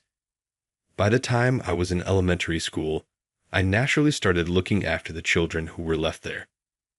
Jack, come here next. Let's play Power Rangers. No way, Jack is going to play house with us. Take turns, everyone. Let's all play nicely together. The restaurant had many regulars, and playing with the kids I knew was one of my joys back then. Among them, there was a regular who always brought life to the busier space. Hey, little ones, I brought some snacks for you. Oh, Mike. Thank you. The generous regular was a man named Mike Johnson. He was like an ideal father figure to me. Looking back, I feel like I grew up wanting to be a man like him. He was that irreplaceable to me. Jack, I hear you've been doing great lately. Doing what? You've been a big help taking care of the kids here. Nancy told me. Really? Hey, that's good to hear. Keep it up, Jack. You'll grow into a fine adult and be able to help Mom even more than now. Got it. Of course. I promise. All right then, it's a promise. Man to man. Sure, I wonder if I've come any closer to fulfilling that promise we made back then. No, I'm probably still far from it. Every time I remember that promise, I feel a strong desire to be even more helpful to Mom. A lot of time has passed since then. Now, as an adult with a stable job, I've met someone who will be my lifelong partner. It's my turn to support Mom now. Mom, thank you for raising me all these years. From now on, I'll be the one supporting you. What are you talking about? Marriage life is tough, you know. If anything happens, just rely on me. You're my son after all. Mom, and Lily, you too. Don't hesitate. Okay, you're going to be my daughter. Jess, thank you so much. Congratulations to both of you. You're going to have a wedding, right? I'm looking forward to it. Mom smiled happily, with tears streaming down her face. I'm determined to do my utmost so that this smile never fades. I made that firm resolve as I drove away from my family home. I noticed Lily intently gazing at my profile from the passenger seat. Lily, is something wrong? Jack, you know. Lily seemed to be struggling to find the right words. What's wrong? Did something happen with Mom? No, it's not that. Your mom was really nice to me. I love her. It's not about that. It's just that. Choosing her words carefully, Lily pondered for a while before finally speaking up. We're going to visit my parents tomorrow, right, Jack? Of course. Oh, I'm kind of nervous now. I understand how you felt today. Wait, are your parents strict or something? Not really. It's just that I want you to be careful around my dad. What do you mean by that? You see, my dad might say something inappropriate, so I'm apologizing in advance, Jack. If he makes you feel uncomfortable tomorrow, I'm really sorry. Lily's voice faded into a whisper, and her shoulders trembled slightly as she apologized. Don't worry. Whatever happens, my feelings towards you won't change. So, it's okay. Yeah, Lily nodded with a face that couldn't hide her anxiety and looked down. Visiting her parents might not go as smoothly as I thought. Anyway, I swore to myself that I would do anything to avoid making Lily sad. The next day, the visit to Lily's parents went smoother than I had anticipated. I was quite on edge, fearing something terrible might happen, but contrary to my worries, Lily's parents were friendly and talkative. However, there was something that bothered me a bit. Looking back, I felt a sense of discomfort from the very beginning of our interaction. Nice to meet you. I'm Jack, and I'm in a relationship with Lily. Hey, glad you could make it. I'm Lily's father, Robert. Nice to meet you. So, which university did you attend? It surely couldn't be the same as mine. I was completely taken aback by the sudden question about my educational background and froze for a moment. Dad, I always tell you to stop that. Really, Robert, that's rude. Jack, I'm so sorry. Please come in. Lily and her mother quickly intervened, preventing the topic from escalating further. But I noticed something. Lily's father, Robert, seemed to have a look in his eyes that somewhat looked down on people. Jack, are you okay? Oh yeah, really. Did my dad say anything rude to you when I wasn't looking? It's okay. I did think the way your father spoke was a bit concerning, but I'm sorry. Don't apologize. It's not your fault. Right? Look, we have a meeting with a wedding planner tomorrow. Let's just focus on the happy things. Yeah, Jack, thank you. Lily, who had been downcast all day, finally managed a small smile. With that, having successfully completed greeting both families, we steadily proceeded with the wedding preparations. Finally, the big day arrived. Relatives, acquaintances, and friends from both sides gathered at the venue, surrounding us with warm congratulations. Jack, congratulations. To see you like this, all grown up. I just don't cry, Mom. The ceremony had just begun. Mom couldn't stop her tears of emotion even before the ceremony started. It must be because of all the trouble I've caused her. Seeing her tears, I felt even more strongly that I needed to support her from now on.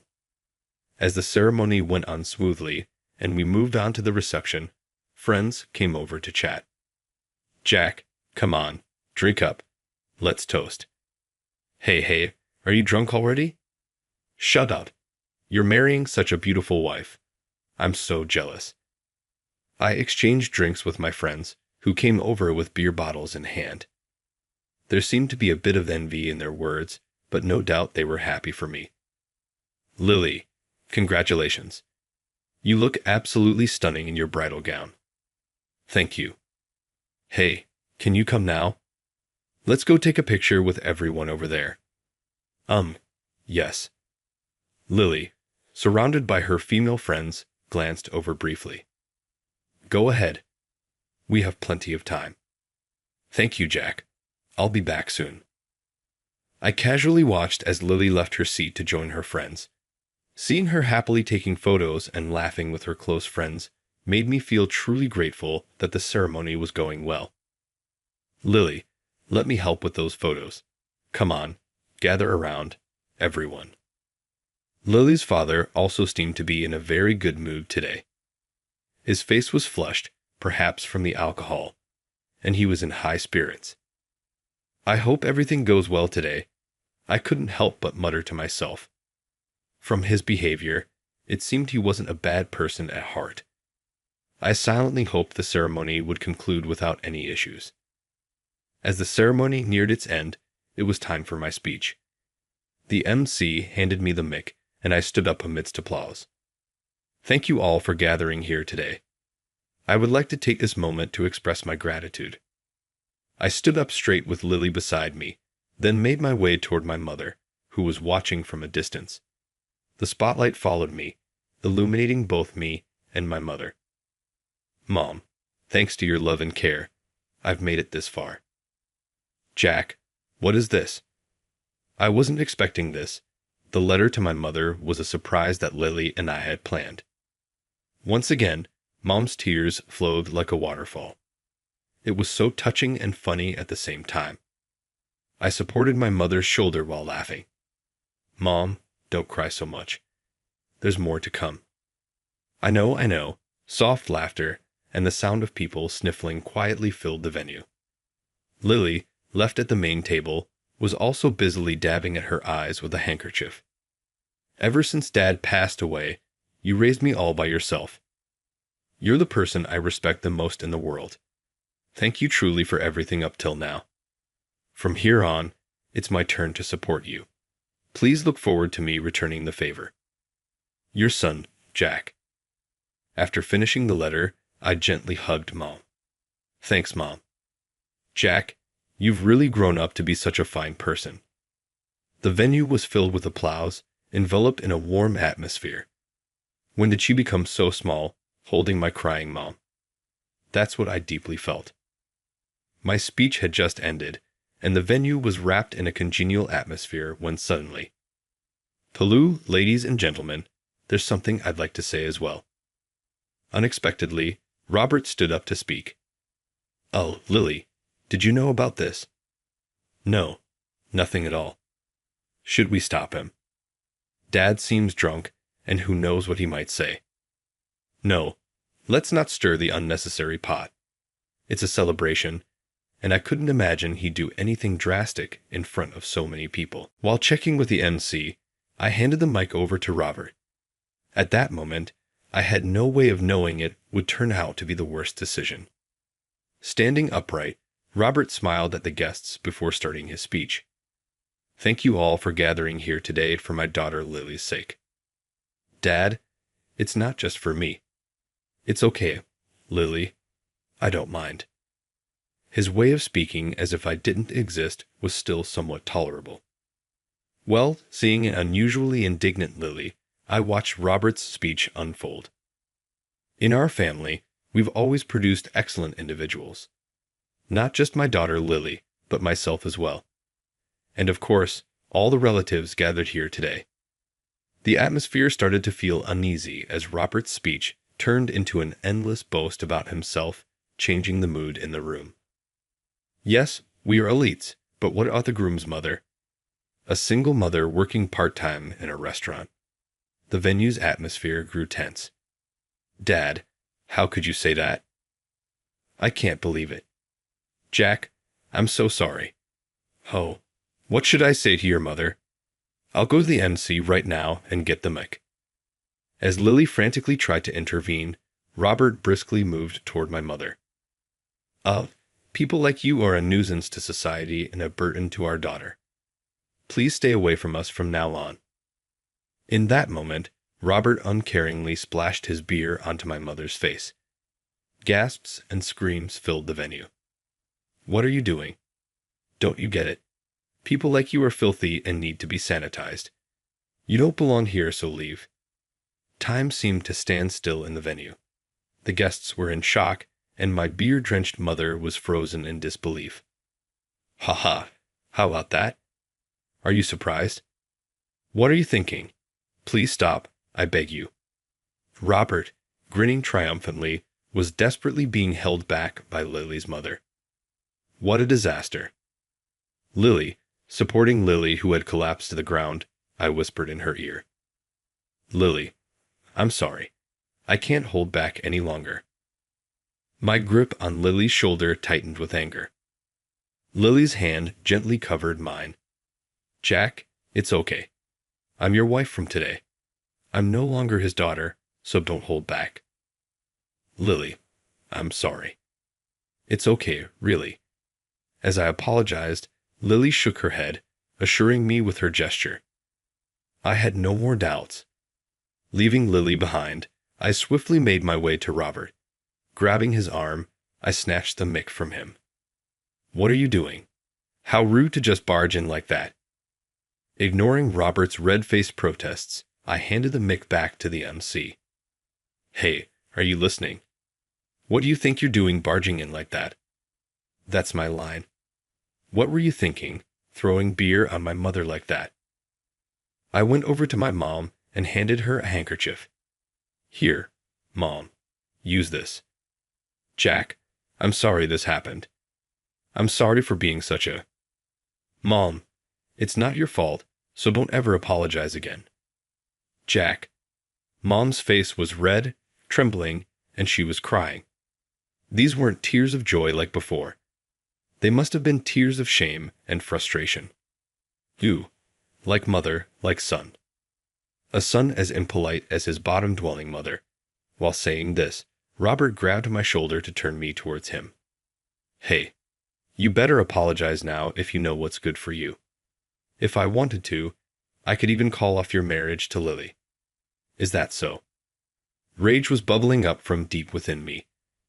I shrugged off Robert's hand, grabbed him by the collar with all my might, and pulled him close. "Well then, you are fired as of today. What? I'm fired? What are you on about? You can't do anything like that. That, unfortunately for you, I can. I let go of Robert, took out a business card from my tuxedo pocket, and handed it to him. Please have a look at this. This is a business card from our parent company. No way. You can't be. Robert's face turned pale as he held the business card. No way, this can't be real. How can someone like you be an employee of our parent company? The head of HR fled, his eyes darting around. I sighed deeply, utterly astounded by Robert's reaction. The opportunity for me to join my current company came when I was in my senior year of high school. At that time, I was still working part-time at the restaurant where my mom worked and was as close as ever to a regular customer. Mike. Hey Jack, what are you planning for your future? I'm thinking about getting a job. It might be tough with just a high school diploma, but I don't want to be a burden on my mom anymore. I see. Well then, let me lend a hand. What? Jack? Come work for my company. Your company? Mike, are you some kind of company president? Haha. Well, yes, I may not look like it, but I'm quite capable. What do you think? Impressed? Yeah, impressed. Here I thought you were just a desperate man trying to woo my mom while keeping up the bachelor facade, but you were actually trying to win me over first. Hey Jack, that's going too far, you little. With a mischievous smile, Mike playfully riffled my hair. But seriously, I want to hire you. I've seen how you work here, and there's no doubt about it. I won't treat you badly. Jack, come work for me. Mike, thank you. I'll do my best. And that's how I joined my current company straight out of high school. Meeting Lily was indeed work-related, but it was ironic that Robert happened to be an employee of a subsidiary of Mike's company purely by chance.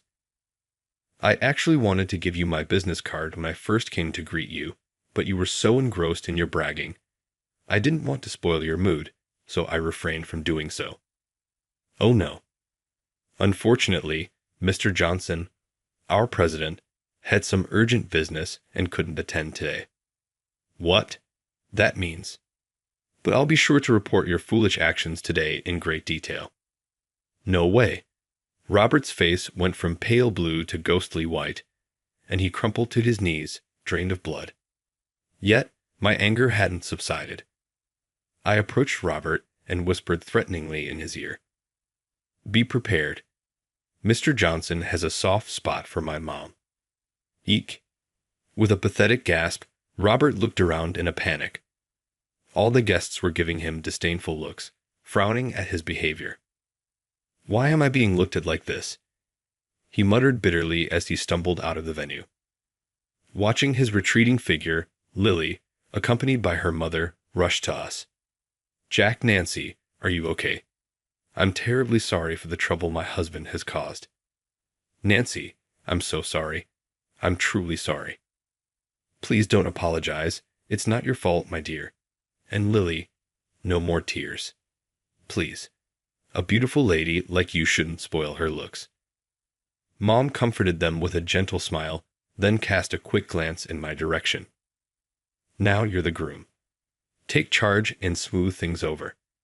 Don't make your bride cry on your wedding day. Yes, I understand. I was taken aback for a moment. Mom really is a strong person. Ladies and gentlemen, I apologize for the unsightly scene. We still have time. Please continue to enjoy the festivities, I declared, trying to lighten the mood. Applause gradually began from my friends and then spread to the families. Despite the unexpected incident, the warmth of the guests, and above all, my mom's strength helped us bring the wedding ceremony to a successful close. Some time has passed since the commotion at the wedding. Since then, Robert has become an outcast among relatives, was abandoned by his wife, and ended up divorced. Jack, I'm really sorry. I know apologies aren't enough, but I'll leave his fate in your hands. Please don't hold back on him. Lily's mother, looking terribly worn out, came to apologize again. Later, despite feeling slightly sorry for her, I didn't go easy on Robert's case, or rather, I couldn't. Hey, have you heard about Robert? Yeah, that story, right? He ruined his daughter's wedding and got on the bad side of the parent company's president. His foolish behavior at the wedding quickly became the talk of the company. Eventually, having no place left, Robert opted for voluntary resignation. Man, it was a relief he quit on his own. No hassle with the firing. Woo. Mike, you aren't smiling in your eyes, you know. Most likely, the one who really castrated and pushed Robert to the edge was none other than our president, Akake. Mike. I earnestly thought to myself that he was someone I should never mess with. Time has flown, and nearly a year has passed since then. A baby boy, who resembles me a lot, was born to Lily and me. It looks like he's fallen asleep. He's been crying so much, must be tired. Every time I see our healthy child's sleeping face, I deeply feel the reality of being a father. This little one really looks just like you did as a baby, Jack. Wait, Lily, I'll bring the photo album. Jur, let me see it. Stop it, Mom. It's embarrassing. Now we're living with my mom and my family at home. I have a beloved wife and son, and my mom has a dear daughter-in-law and grandson. We're spending our days as a happy family.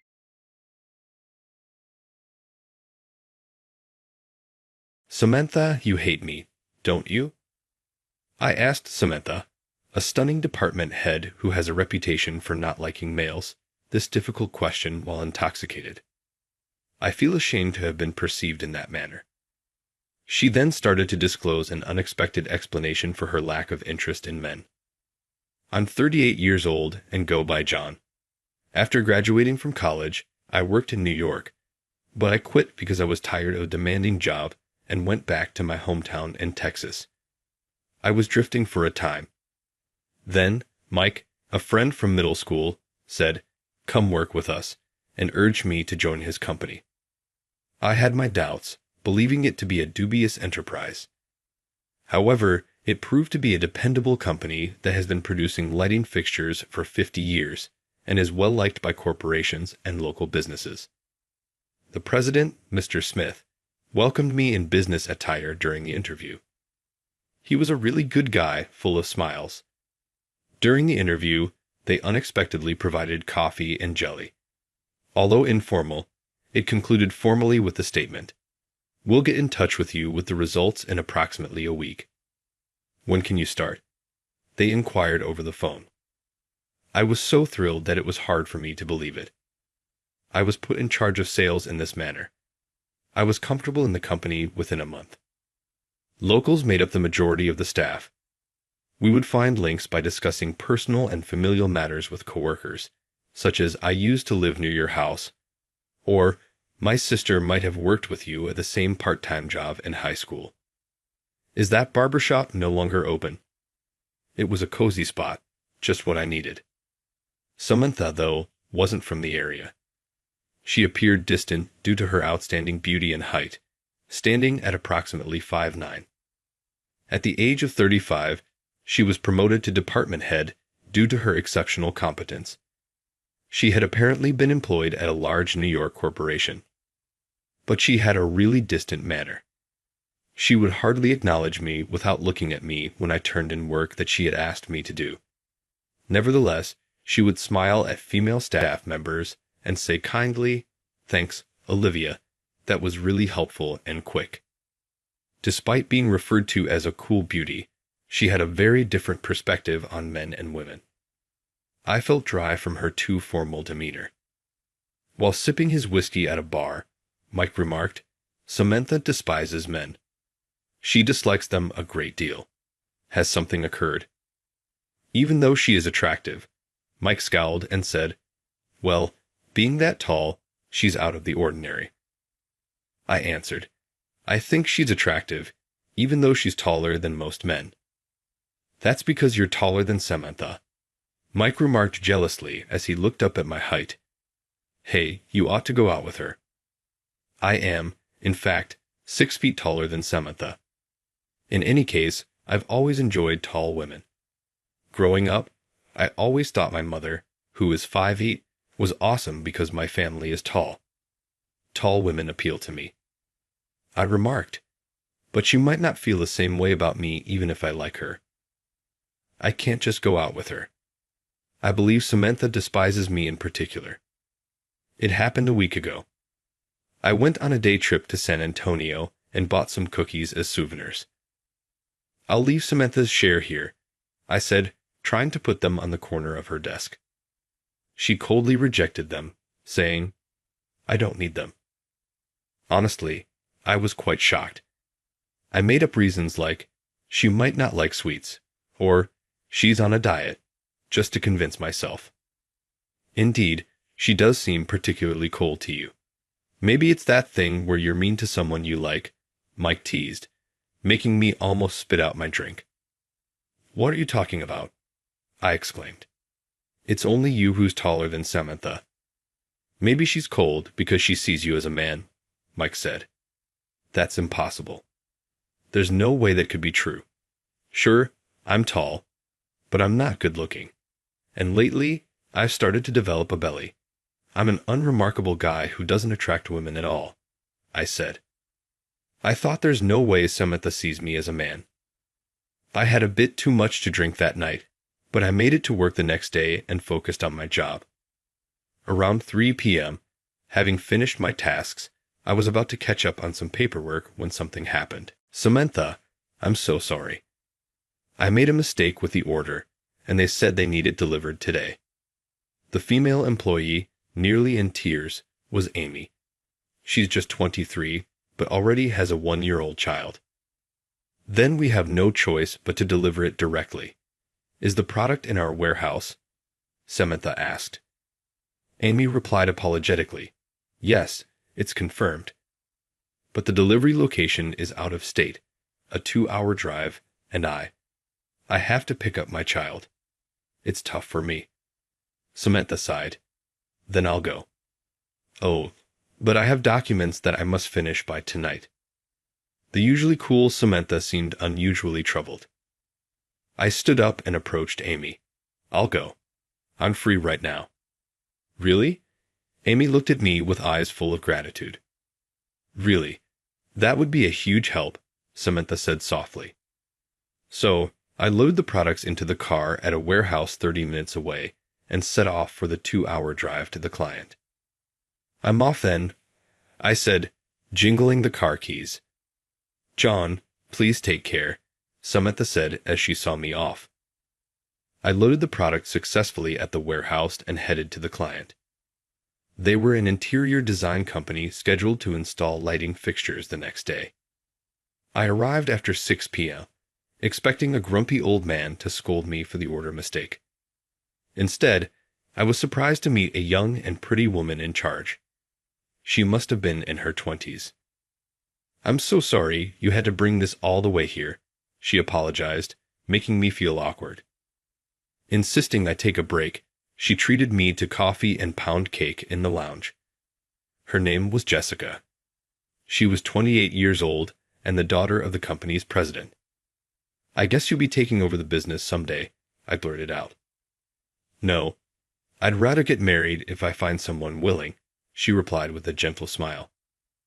I thought someone like her would definitely find a good match soon. When I returned to the office, it was past 9:00 p.m. I didn't expect anyone to be there, but to my surprise, Samantha was still in the sales department. It seemed like she was waiting for me. I'm sorry for troubling you. No, I should be thanking you, John. I really appreciate your help, she said, her tone of sincere gratitude warming my heart. Let's head home, shall we? I turned off the lights in the office and locked up. On our way to the parking lot, Samantha suddenly asked, would you like to grab dinner together? I was surprised. Samantha and I were far from close. In fact, she seemed to have a certain aversion to me. I doubted that two people like us, with such a strained relationship, would have much to talk about over dinner. It might just end up being awkward. As I hesitated, she added, sorry, you can say no if you don't want to. Thinking that declining might hurt her feelings, I cheerfully said, "Let's go. I'm actually really hungry." It was late, so only diners and places serving alcohol were open. Since we had driven, we couldn't drink alcohol, but we decided to go to a popular local grill. By the way, this was also the place where I had drinks with Mike. "Welcome. Table for two." Upon entering the restaurant, we were greeted by a delicious, appetizing aroma. My stomach immediately started to rumble. We were led to a small table in the corner. The distance between us was quite close. A soft, flowery scent wafted from Samantha. Maybe it was her shampoo. Being so conscious of her femininity, I felt strangely excited. "What would you like to drink?" the waiter asked. I ordered Coca-Cola, but Samantha said, "Actually, I do want a drink, John. Will you join me? We can call a cab for the car." I didn't know she liked alcohol that much and smiled wryly. "Of course, I'll keep you company until we're both tipsy." So we ordered beer. Somehow, I think we both expected we would end up drinking. Otherwise, why choose a grill? After the first beer, we switched to wine. Samantha and I surprisingly had the same taste in alcohol.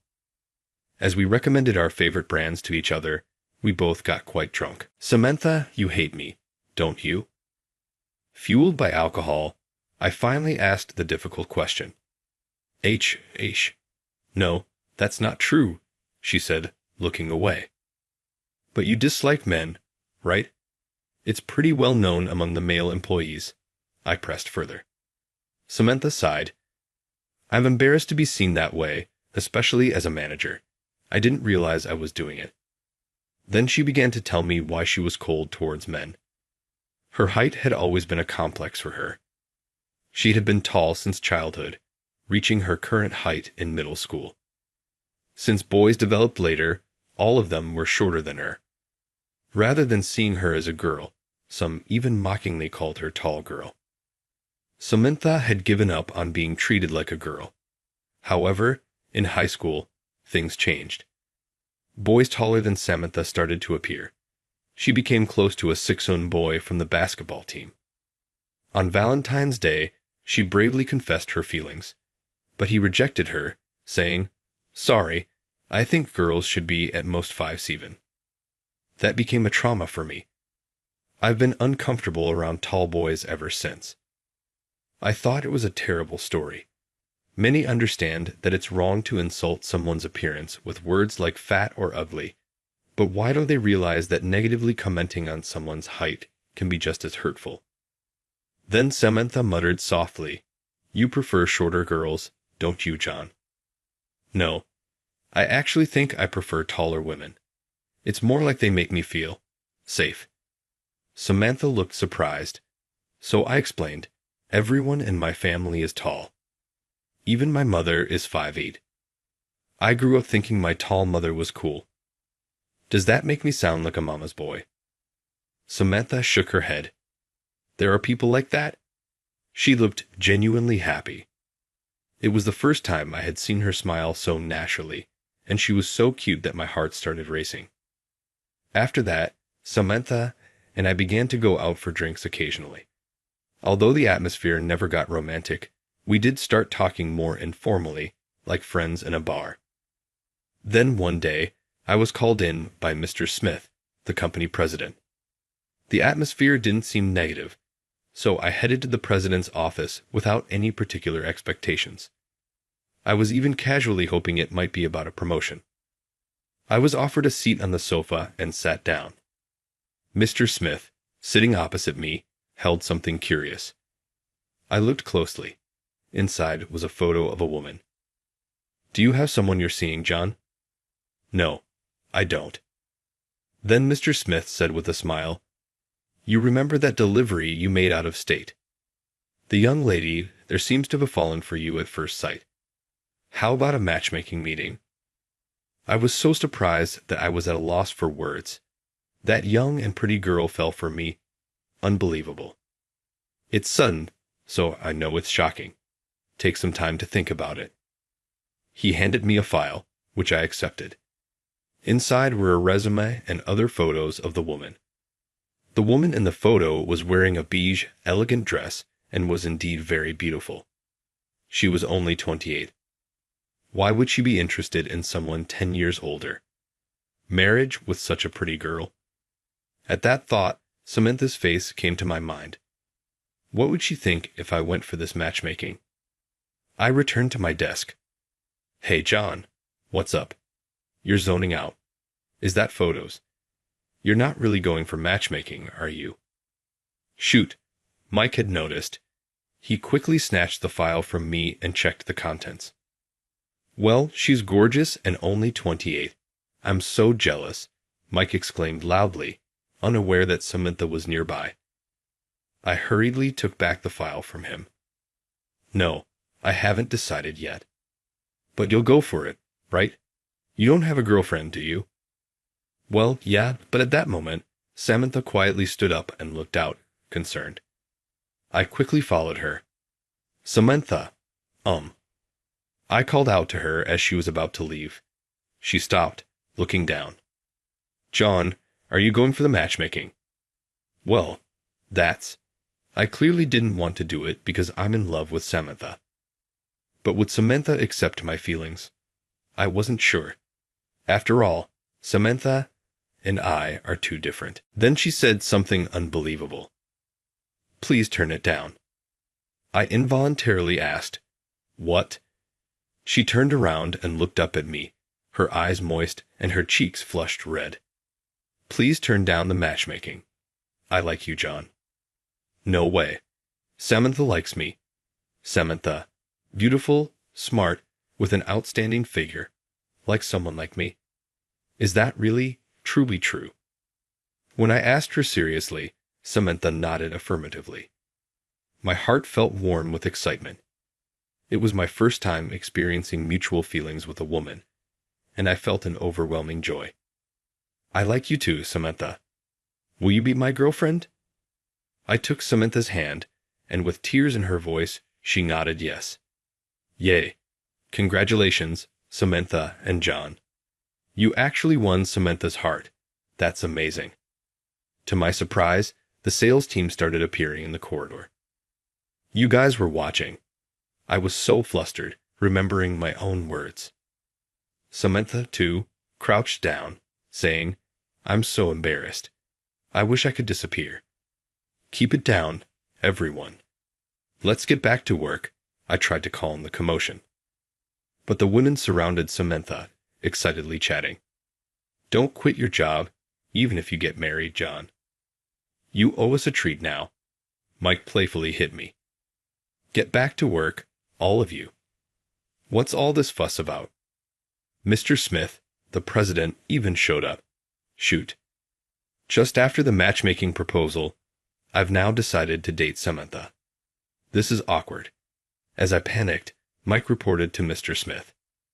Samantha and John are starting a serious relationship with marriage in mind. Let's celebrate as a company.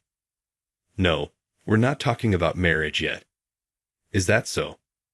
Mr. Smith asked seriously. Oh no. Is he angry? I stepped forward and bowed deeply to Mr. Smith. I'm sorry. It just happened now. I want to seriously date Samantha, so I must decline the earlier proposal.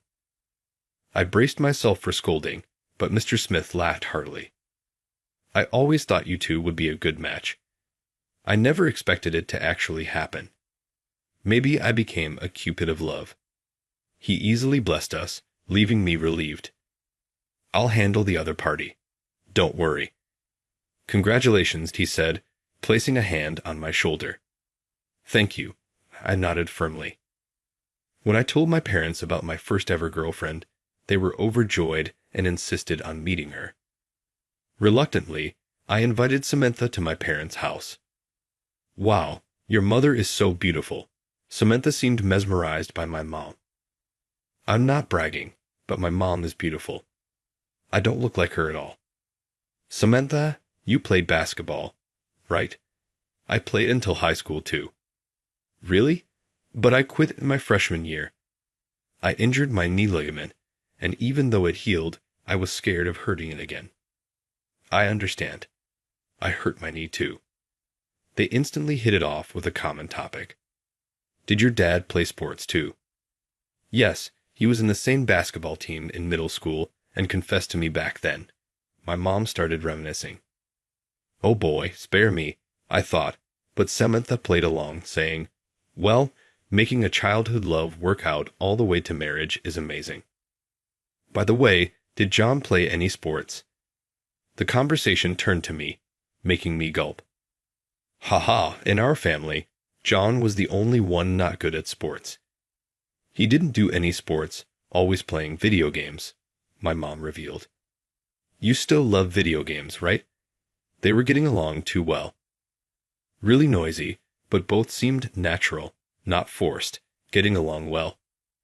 Your blouse is lovely. Where did you buy it? Samantha shifted to fashion talk. Both being well above average height, they shared the common struggle of finding clothes. Seeing them get along so well, I felt relieved. Today is our date. I'm meeting Samantha in front of the cinema. From a distance, I saw her approaching, but she seemed different. Almost everyone she passed turned to look at her. The reason was her footwear. Samantha was wearing high-heeled sandals. Already tall, with heels, she was over 5'11". Her long legs and slim jeans were eye-catching. No wonder people were surprised. Sorry to keep you waiting. Standing in front of me, Samantha's face was at the same height as mine. This feels new, she giggled. We're the same height now. I always wanted to try these shoes at least once. But does it look weird? I shook my head. You look amazing. Samantha smiled shyly and said, thank you. We walked side by side, naturally holding hands. I'm glad I met you, John. I feel like you'll accept me no matter what, Samantha chuckled. Yes, you can grow as much as you want. Lean on me when you're tired. I'll always be a big tree for you.